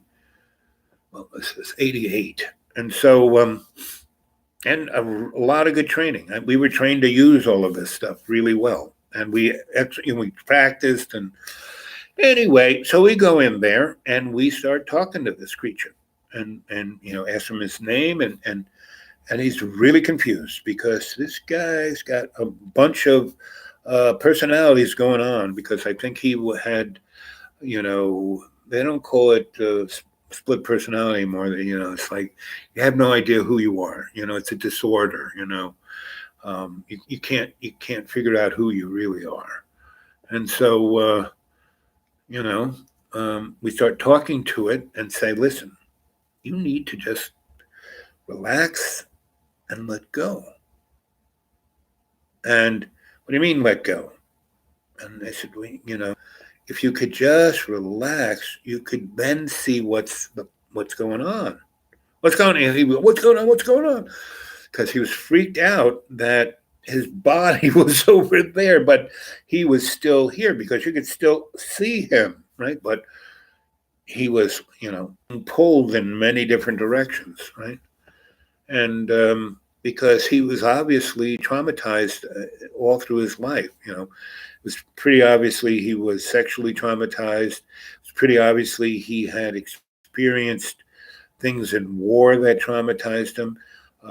His work traumatized him. He didn't want to talk about it. He didn't want to talk about it. And when we could, these things would flash and you could see them, and we would try to discuss what we saw, and it wasn't pretty.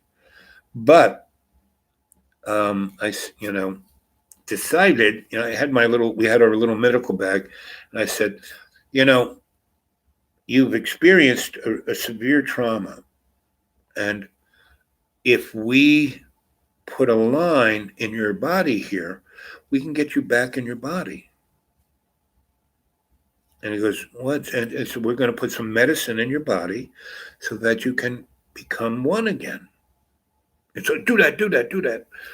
So we put the line in, and we medicated his dead body, and it was like the placebo effect. And you could see this energetic thing kind of go that, and then it was like, it almost looked like there was going to be an explosion. So we kind of got out of there, and everything started rocking and rolling in there, and then it quieted down. And we, the sheriff actually not only had gotten called for a body bag, but the ME had gotten a metal container casket, and the ME had kind of like protective gear, and ME and his two guys and the Sarge all put on this, not like our hazmat suit, because our hazmat suits were meant to, fire and chemicals and nuclear explosions. This was more, biological, dead body kind of suits. And so the body was not rocking and rolling and not screaming and yelling and not freaking out that it couldn't figure out why it wasn't in its body, and we put it in that thing, locked it up, and stuck it in the ME wagon because that was just like a hearse and very sealed. Whereas our bus, it was a 200,000, all this kind of hardware, and we wouldn't want to decontaminate. And basically, our hazmat suits, we we had this kind of hazmat big bag, really big bag, and we took our hazmat suits and the biological suits, and we sealed them up and put them in another big bag and sealed that up. And we let a element, ARPA, that was at Cornell, come and get that bag and they decommissioned nuclear waste. And because Cornell had its own atom smasher and pile on campus, so they had facilities to get rid of some pretty nasty things. So those guys came and got that. And the ME took that body to that same facility that got rid of nasty stuff, and they didn't take care of it. They didn't do nothing.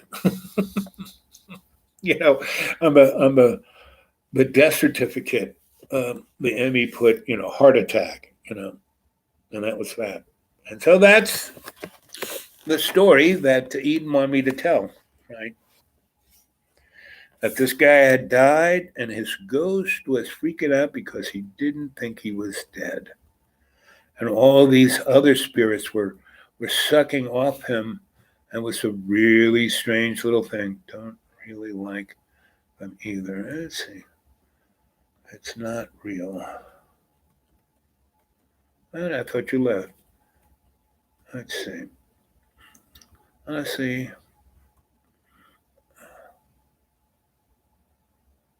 That's where we started. Send you a bunch of her.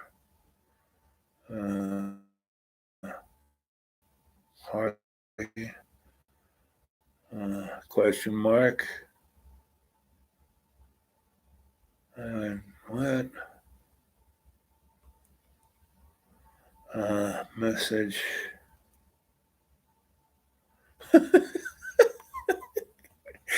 Wait, I thought you bugged out. But you should be careful. I don't mess. Yep, you don't. You're a samurai, Lena. Yep, a ninja.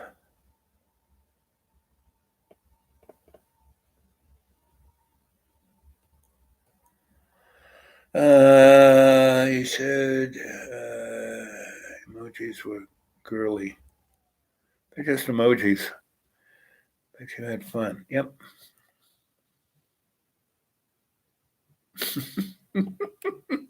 Yeah. Oh, Lena, I love you, girlfriend. Maybe. Coward. Let's see. Coward. Which had fun. Yep. And also, coward. Maybe. See. Coward that stung. Honestly, is stronger. Yep. Uncle Ducker. Yep. I'm not looking to argue. Yeah. When I wasn't around, Bill and I tried to. Yeah, Uncle Fugness is all right.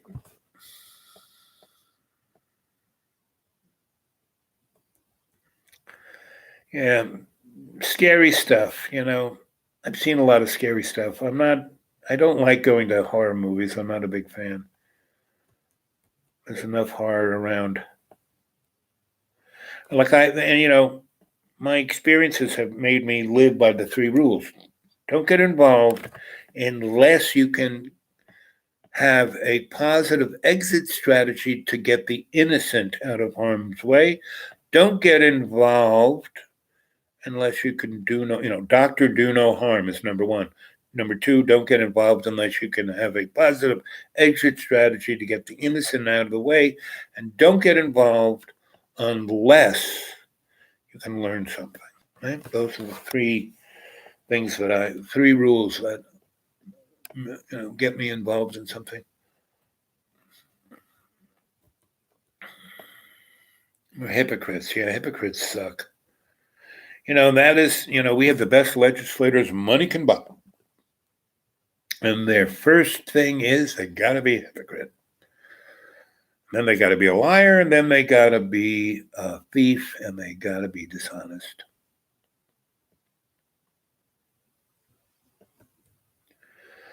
I'm always happy to see and hear all the other things. Well,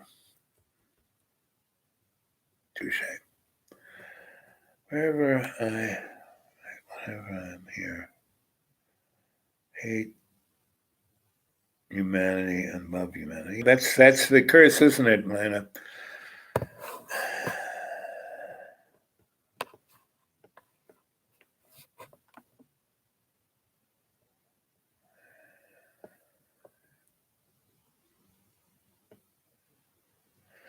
Well, the thing about seeing a ghost is you have to be able to consciously suspend your disbelief, and honest people can do that,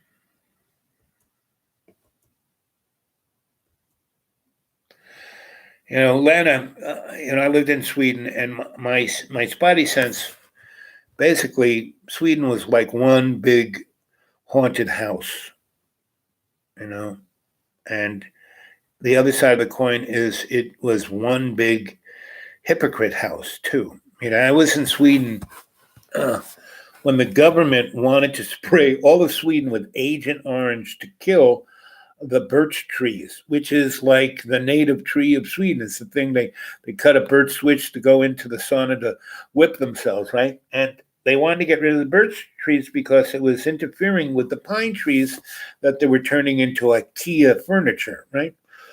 That was number one. And number two, they wanted to build a nuclear power plant there, which they didn't need. They had a ton of hydropower, right? And so, but the international bankers wanted to do both of those things. So the general populace were outraged. And so the Green Party, that never had more than like 3% of the vote, said, listen, you vote us in and we will never, that would be terrible thing to do to Agent Orange all the birch trees. That's like a sacrilege, and we won't build nuclear power, right? So the, liberal Democrat, businessmen, they had the environmental guy of the liberal Democrats, go on TV. And this is back in the day when Sweden had one channel. It was black and white, and it went from 6 p.m. in the afternoon to 12 midnight. That was it. And all they normally had on TV was like, documentaries on, how to, do X, Y, and Z. And they would have, who's the Swedish director who does all the movies about death that Woody Allen goes on about. Anyway, that was the only thing that was on Swedish TV. And the taxes on TV were off the hook. And they would drive around, and if you had a TV antenna on your roof, they would come and knock on the door and want the money. And I went to Italy, and I used to come back with carloads of rabbit ears. That's a TV antenna you stick on. And I would buy them in Italy for 50 cents a pair, and I would sell them in Sweden for $100 because the Swedes were hypocrites. They're all going on about how, our country, yes, we pay high taxes, but we have a great life, blah, blah, blah, blah, blah. But let them, sell them TV things so they don't have to pay $1,000 to watch stupid black and white TV for 4 hours a night.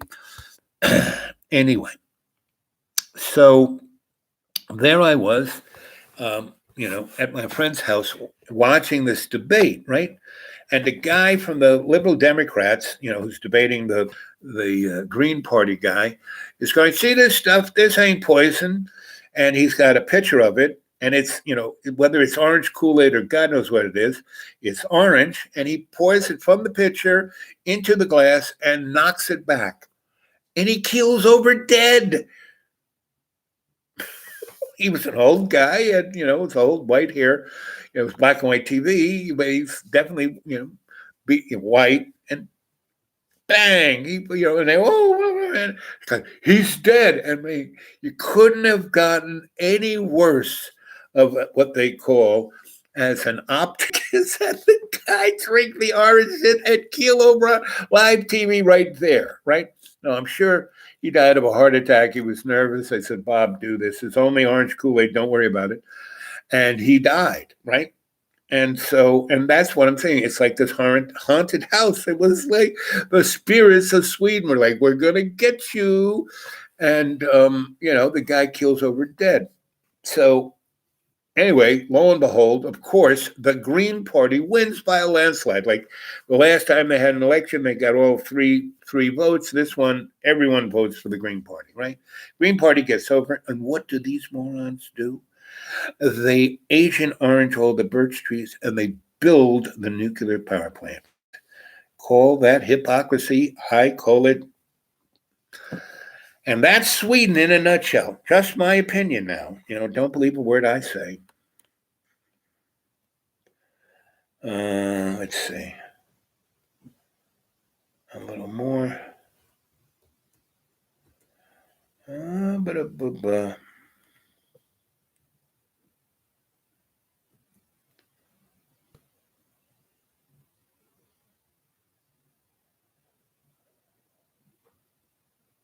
Oh, Nitty Gritty. Haven't seen you in a while. Welcome aboard.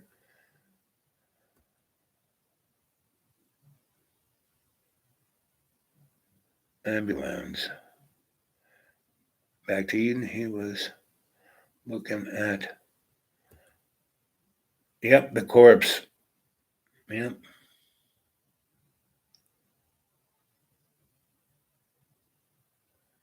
Couldn't, but it wasn't just the fact he couldn't come to thing with that he was dead. It was these other spirits that were like feeding on. It was like very beyond bizarre, And there were many times that the six of us got together and imbibed very deeply and said, "What the frack was that?" Because two guys were doctors.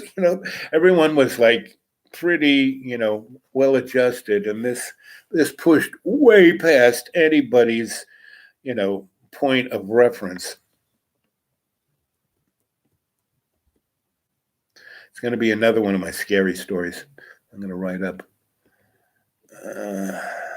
Couldn't come to terms with the fact that he was dead. Yep. But like I said, we kept seeing things in his life that when he was young and he was sexually, molested in what he experienced in the military and what he, there were, and then there were these other things that were like eating it like cotton candy. It was like very strange. And a person that thought he was beyond psychosis, because the dead body was like there, and this guy was sitting on the couch over there, and these things were chewing on it. It was beyond, yes, beyond Taxi Driver. Yep.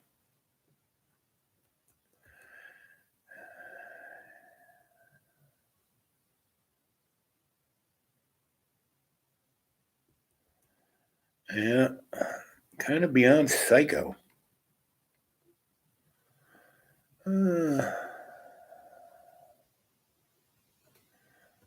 Honest, trustworthy, adventurous. Describe yourself with these three words: honest, trustworthy, adventurous. Yes.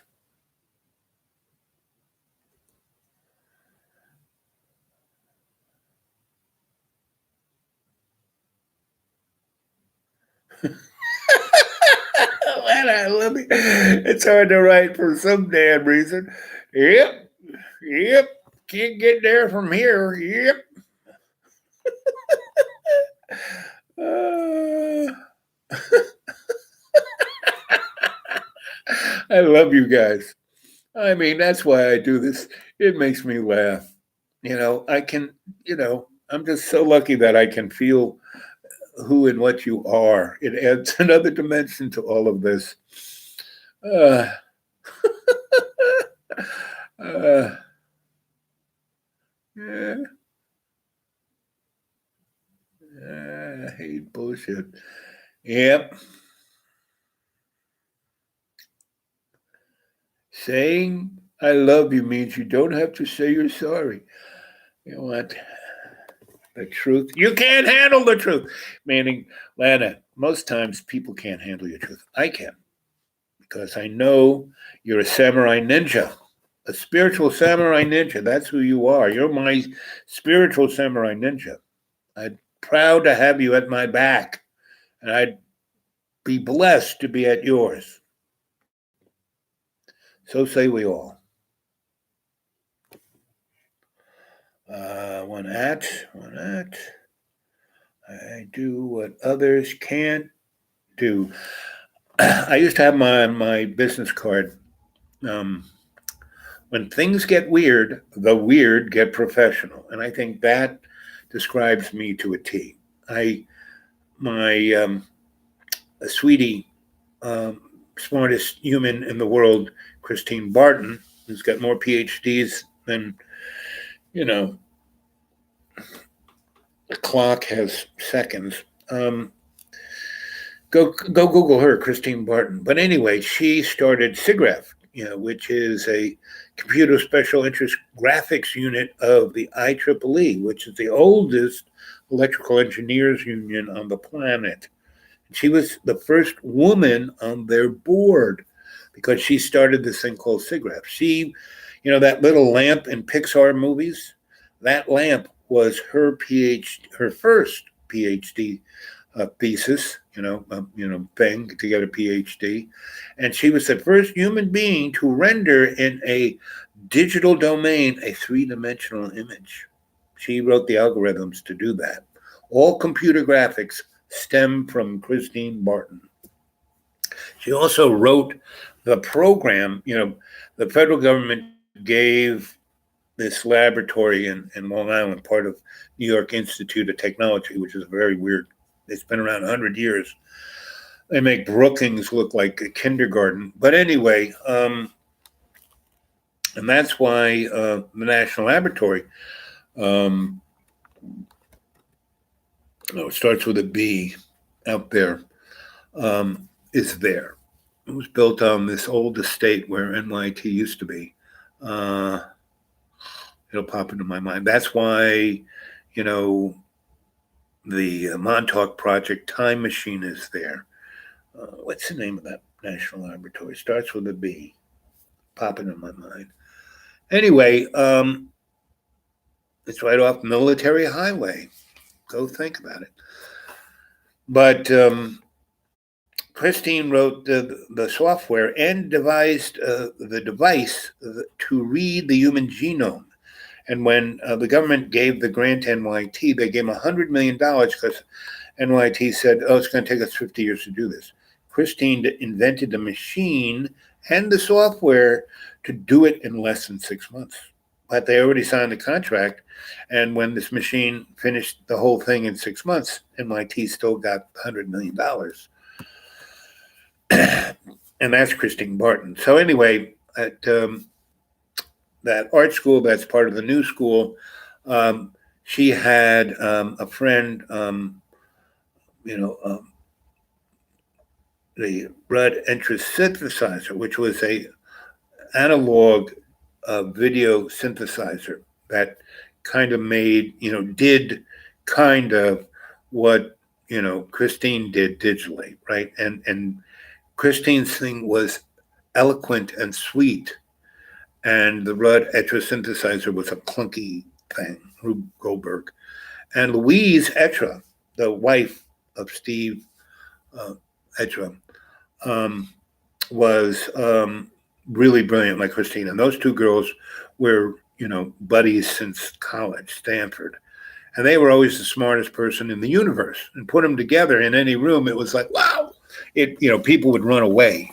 But I was like their Swiss cheese, and they were, the two pieces of ham, and we would have the most fun. You would just have the most fun. And one time, um, Christine was a little more, how would you, conservative, but not really. But Louise was like me. She was like a female version of me. And that's why Christine really loved me so much, because she once said, you're just like Louise, but you're a guy. And Christine was like me, meaning Louise was kind of polyamorous. She loved everyone.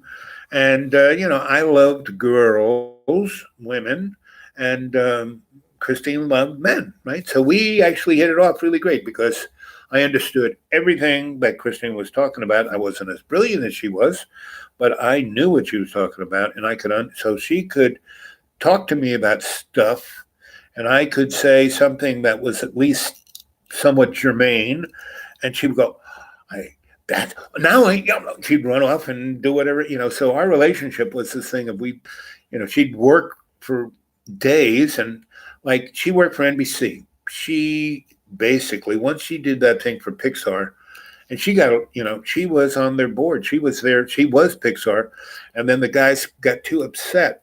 She was too brilliant, so they bought her out. Pretty cheap for what Pixar became, and all based on her algorithm. And NBC, that was her stepping stone to GE. And GE, was her thing was more than seven figures, and to have a big board that was, that could do what she did with that lamp, with all the data.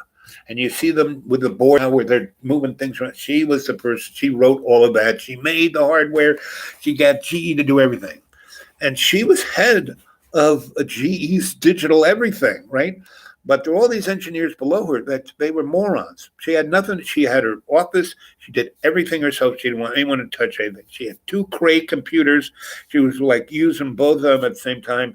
And she had these gigantic screens in this dark room that was her office. And it was just like the Matrix. I mean, the code was just, she could read the code as it was going by a million miles a second. And she could be typing it in, reading it, typing it. And there's a term where you debug it. She was doing it all at the same time, right? And she would want me, she got me my first little texty thing. She, come and distract me, And for me to go visit her office, I would have to go into 30 Rock, go to, the front desk and say, hi, I'm here to see Christine Barton. And after like the 15th time, all those guys knew who I was. But their protocol, Christine had to come down from her office and sign me in, because it was like a secure area, top secret. And unless I worked for GE and had a GE pass, she had to do that every time. And every time she left her terminal, she cost GE $15,000. Now, her boss, Tom Alfieri, who was head of news, because her little digital department they were doing this all for the news department. The head guy, Tom Alfieri, he basically, brought me up to his office one day and said, listen, now we want to hire you to be Christine's boyfriend. And I said, what? He said, yeah, well, we don't even understand how this works, because all of us are totally freaked out by Christine and scared of her, and we can't relate to her. But you seem to be the only other human being that can do that. And so we want to hire you and give you a salary to make sure that, emotionally and happy, and because she has to finish this project by this date. And if anything goes wrong, we are screwed. And I said, I think there's a, little, it's not, I'm her boyfriend, I can't be paid by you to be her boyfriend. No, it's kind of, no, it's not, that's not going to work. And he goes, well, I need to give you this all in pass, and I can't give it to you unless you work here. And I said, well, you're the boss, aren't you? And he kind of goes, yeah, I am the boss. I said, as the boss, just give it to me. He goes, you're right. Okay. And I said, you can see how this could be a big problem between me and Christine if she knows that, well, we won't. I said, no. That's not how relationships, everything's honesty, And so I said, just have your lawyer sign some non-disclosure thing. I'll sign it. Give me the ID, and that's that. And he said, yeah. He goes, when this is over, you should come and work for us anyway. I said, I'll think about it. And that's another point in time when I could have, gone in a certain direction. Anyway, so I got that pass, and so I could just, she didn't have to leave her terminal. But so Louise and her, we would, Fridays, I would take them downtown to Luna's and have a killer, literally, because we wouldn't go into the dining room where the tourists were.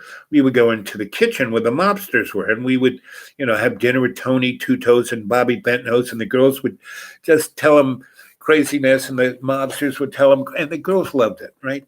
So we went to L.A. once to the big SIGGRAPH whoop-de-doo, and Christine was going to get all these great awards, and so Christine could bring anyone she wanted, and we flew on a Gulfstream from New York. We got the full, Monty thing, and stayed in that big LA amazing hotel where the conference center was. Anyway, we were at the super duper, some rich guy, Silicon Valley guys thing. And, we went to this dinner. And again, everybody was dressed to the nines. And the three of us went in there like bohemians, ready to storm the walls and throw down the empire. And Christine could do no harm, And so we went in there, and Louise, she had she had met some of her friends from the Swiss laboratories, and she goes, Al, put out your tongue. Hit me with this cocktail of psychotropic goodies that made you feel amazing, invincible, brilliant, and connected to the whole universe, and you loved everything. And she had these spliffs of cigars with lamb's bread in them, that were cured in the best rum, and they just tasted yum. And we were smoking these things. They smelled like cigars, and people were looking at us like, first we're smoking, oh my God, they're smoking. And you could still smoke. This was in the 80s, and just late 70s, really. No, this was the early 80s. We had finished that job. And Christine had gotten into the echelons of the paramour of the highly high, they forgave her for being a woman. But anyway, this is going and tripping our ass off amongst, you name the Silicon Valley poster children, and they're all there. And they're talking about, ruling the world. And, those are the same guys who are bringing us Novel 19, a la Billy Boy's Event 201. And they're talking about that stuff in 1982-ish, so between 82 and 83, somewhere in there. And Louise and I are so baked, so toasted, so everything. And we are and Christine, like I said, didn't do this stuff. He maybe would take a little puff, but that was about it. And not there. And she was somewhat, we were her entourage, but she was still hanging out with, and she had a very son. Louise and I like I said, we look like country bumpkins. We look like Okies from Finoki, and that's when Louise, we're watching the sun go. It's the most amazing, the sun's going down from the hills up there above LA, and it's this castle, amazing, like 300,000 square foot gigantic thing, and the sun's going down, and we're smoking our spliffs, and we got our brandy snifters, and it's before dinner, and we they almost like put us in the kitchen with the kids, because we I was eating that lobster Newberg like with my hands, more and more, I was out of my mind. That's what it was, and Louise, we're sitting on this balcony, we're watching the sun go down, and she goes, Al, and she said, we're like invading Bohemians, and I said, yeah. I said, we are the last of the tribe. And she goes, our our tribal slogan is, when things get weird, the weird get professional. Now look at that. 3:57:57, just when I said that. And I think what are you guys talking about? TV. Let's see. Hate bullshit. Sorry, Josh. You want the truth? You can't handle the truth. I do what others can't do. That's why I started. When things get weird, the weird get professional.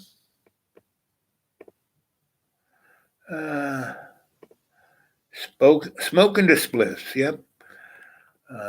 Amongst the uber rich and powerful, and I got in this thing of talking about anybody at that party who would listen about Zardos. So you're all gonna be transhumanists. Now I didn't even say that. I call them cyborgs. That no one was calling it transhumanists. You're all cyborgs. You're like the Stepford wives. I kind of really. They kind of had to take me out to the limousine, me and Louise. And Christine walked us out and said, you guys go back to the hotel and just chill out, and I have to stay with these guys. And I said, okay, I love you, baby. And electric shock therapy. Ow. And Brookhaven National Laboratory. So I told you I remember that place. And that was the last time I went to California.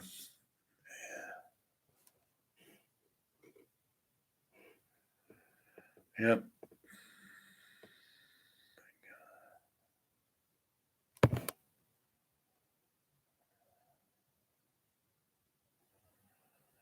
Your last comment about dreams.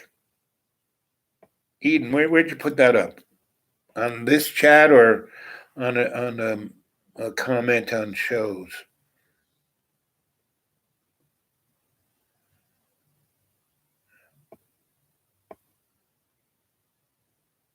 Opie. How you doing, Ope?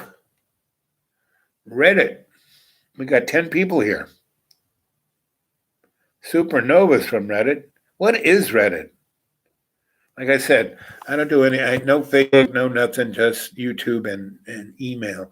And remember, anyone will get a hold of me at email. It is the dudeawake42 at Gmail.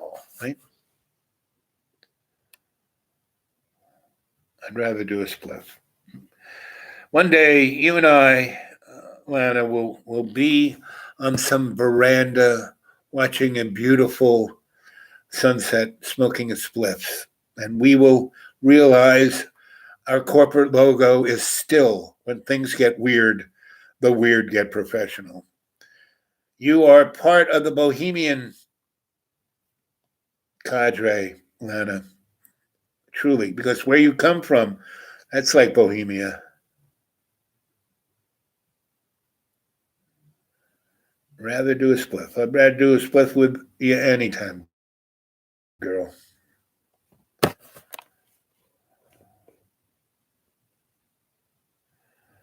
Just got super weird. Weird.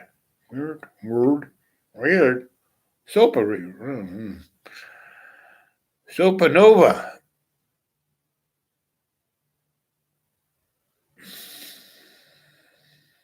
Back to Eden here. Okay.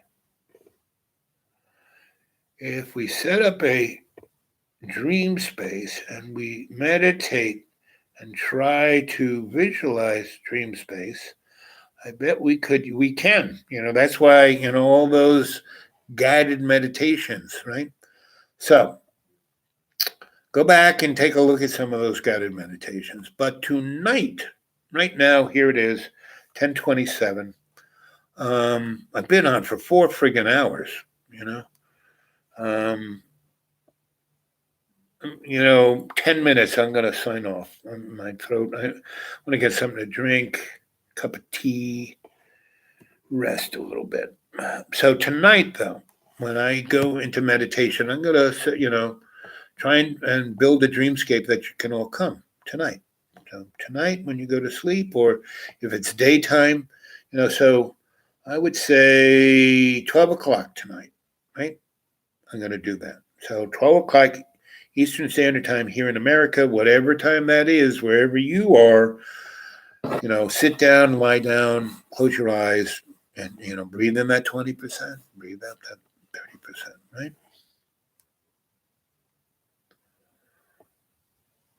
Bah. Describe it.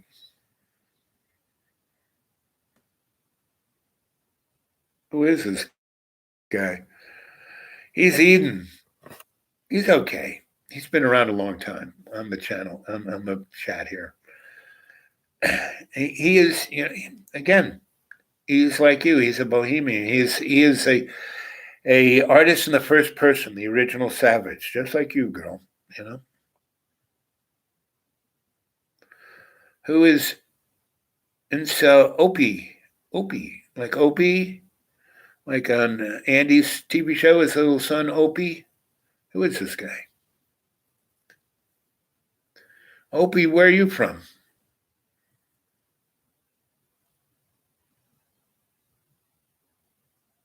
Yep, exactly, Lena. Squid lips. Nova, you just better you don't mess with um, a ninja.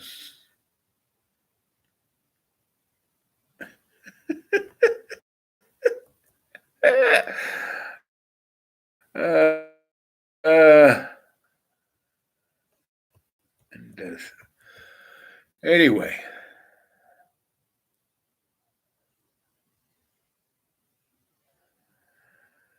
Yes, yeah. You better skedaddle if it's 4 a.m. You need a little sleep. Oh, what I'm going to do is, oh, look at that, 40404. Okay, I'm gonna split. Yep, there it is, 40404.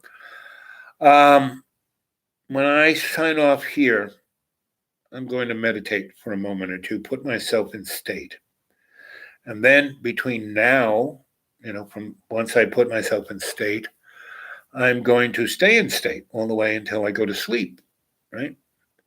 And I'm going to stay consciously in state from the minute I put myself in state in about 10 minutes to when I go to bed at 12, and I'll still be in state. And then I'm going to go asleep in state and still be conscious while I'm dreaming.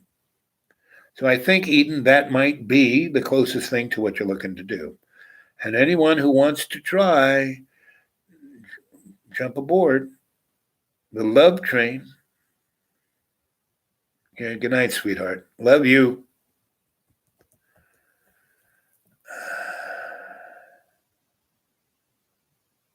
One love, darling. Okay, I'm signing off myself. Here we go. It is 4:05, and I'm going to wait till it hits 4:05:05.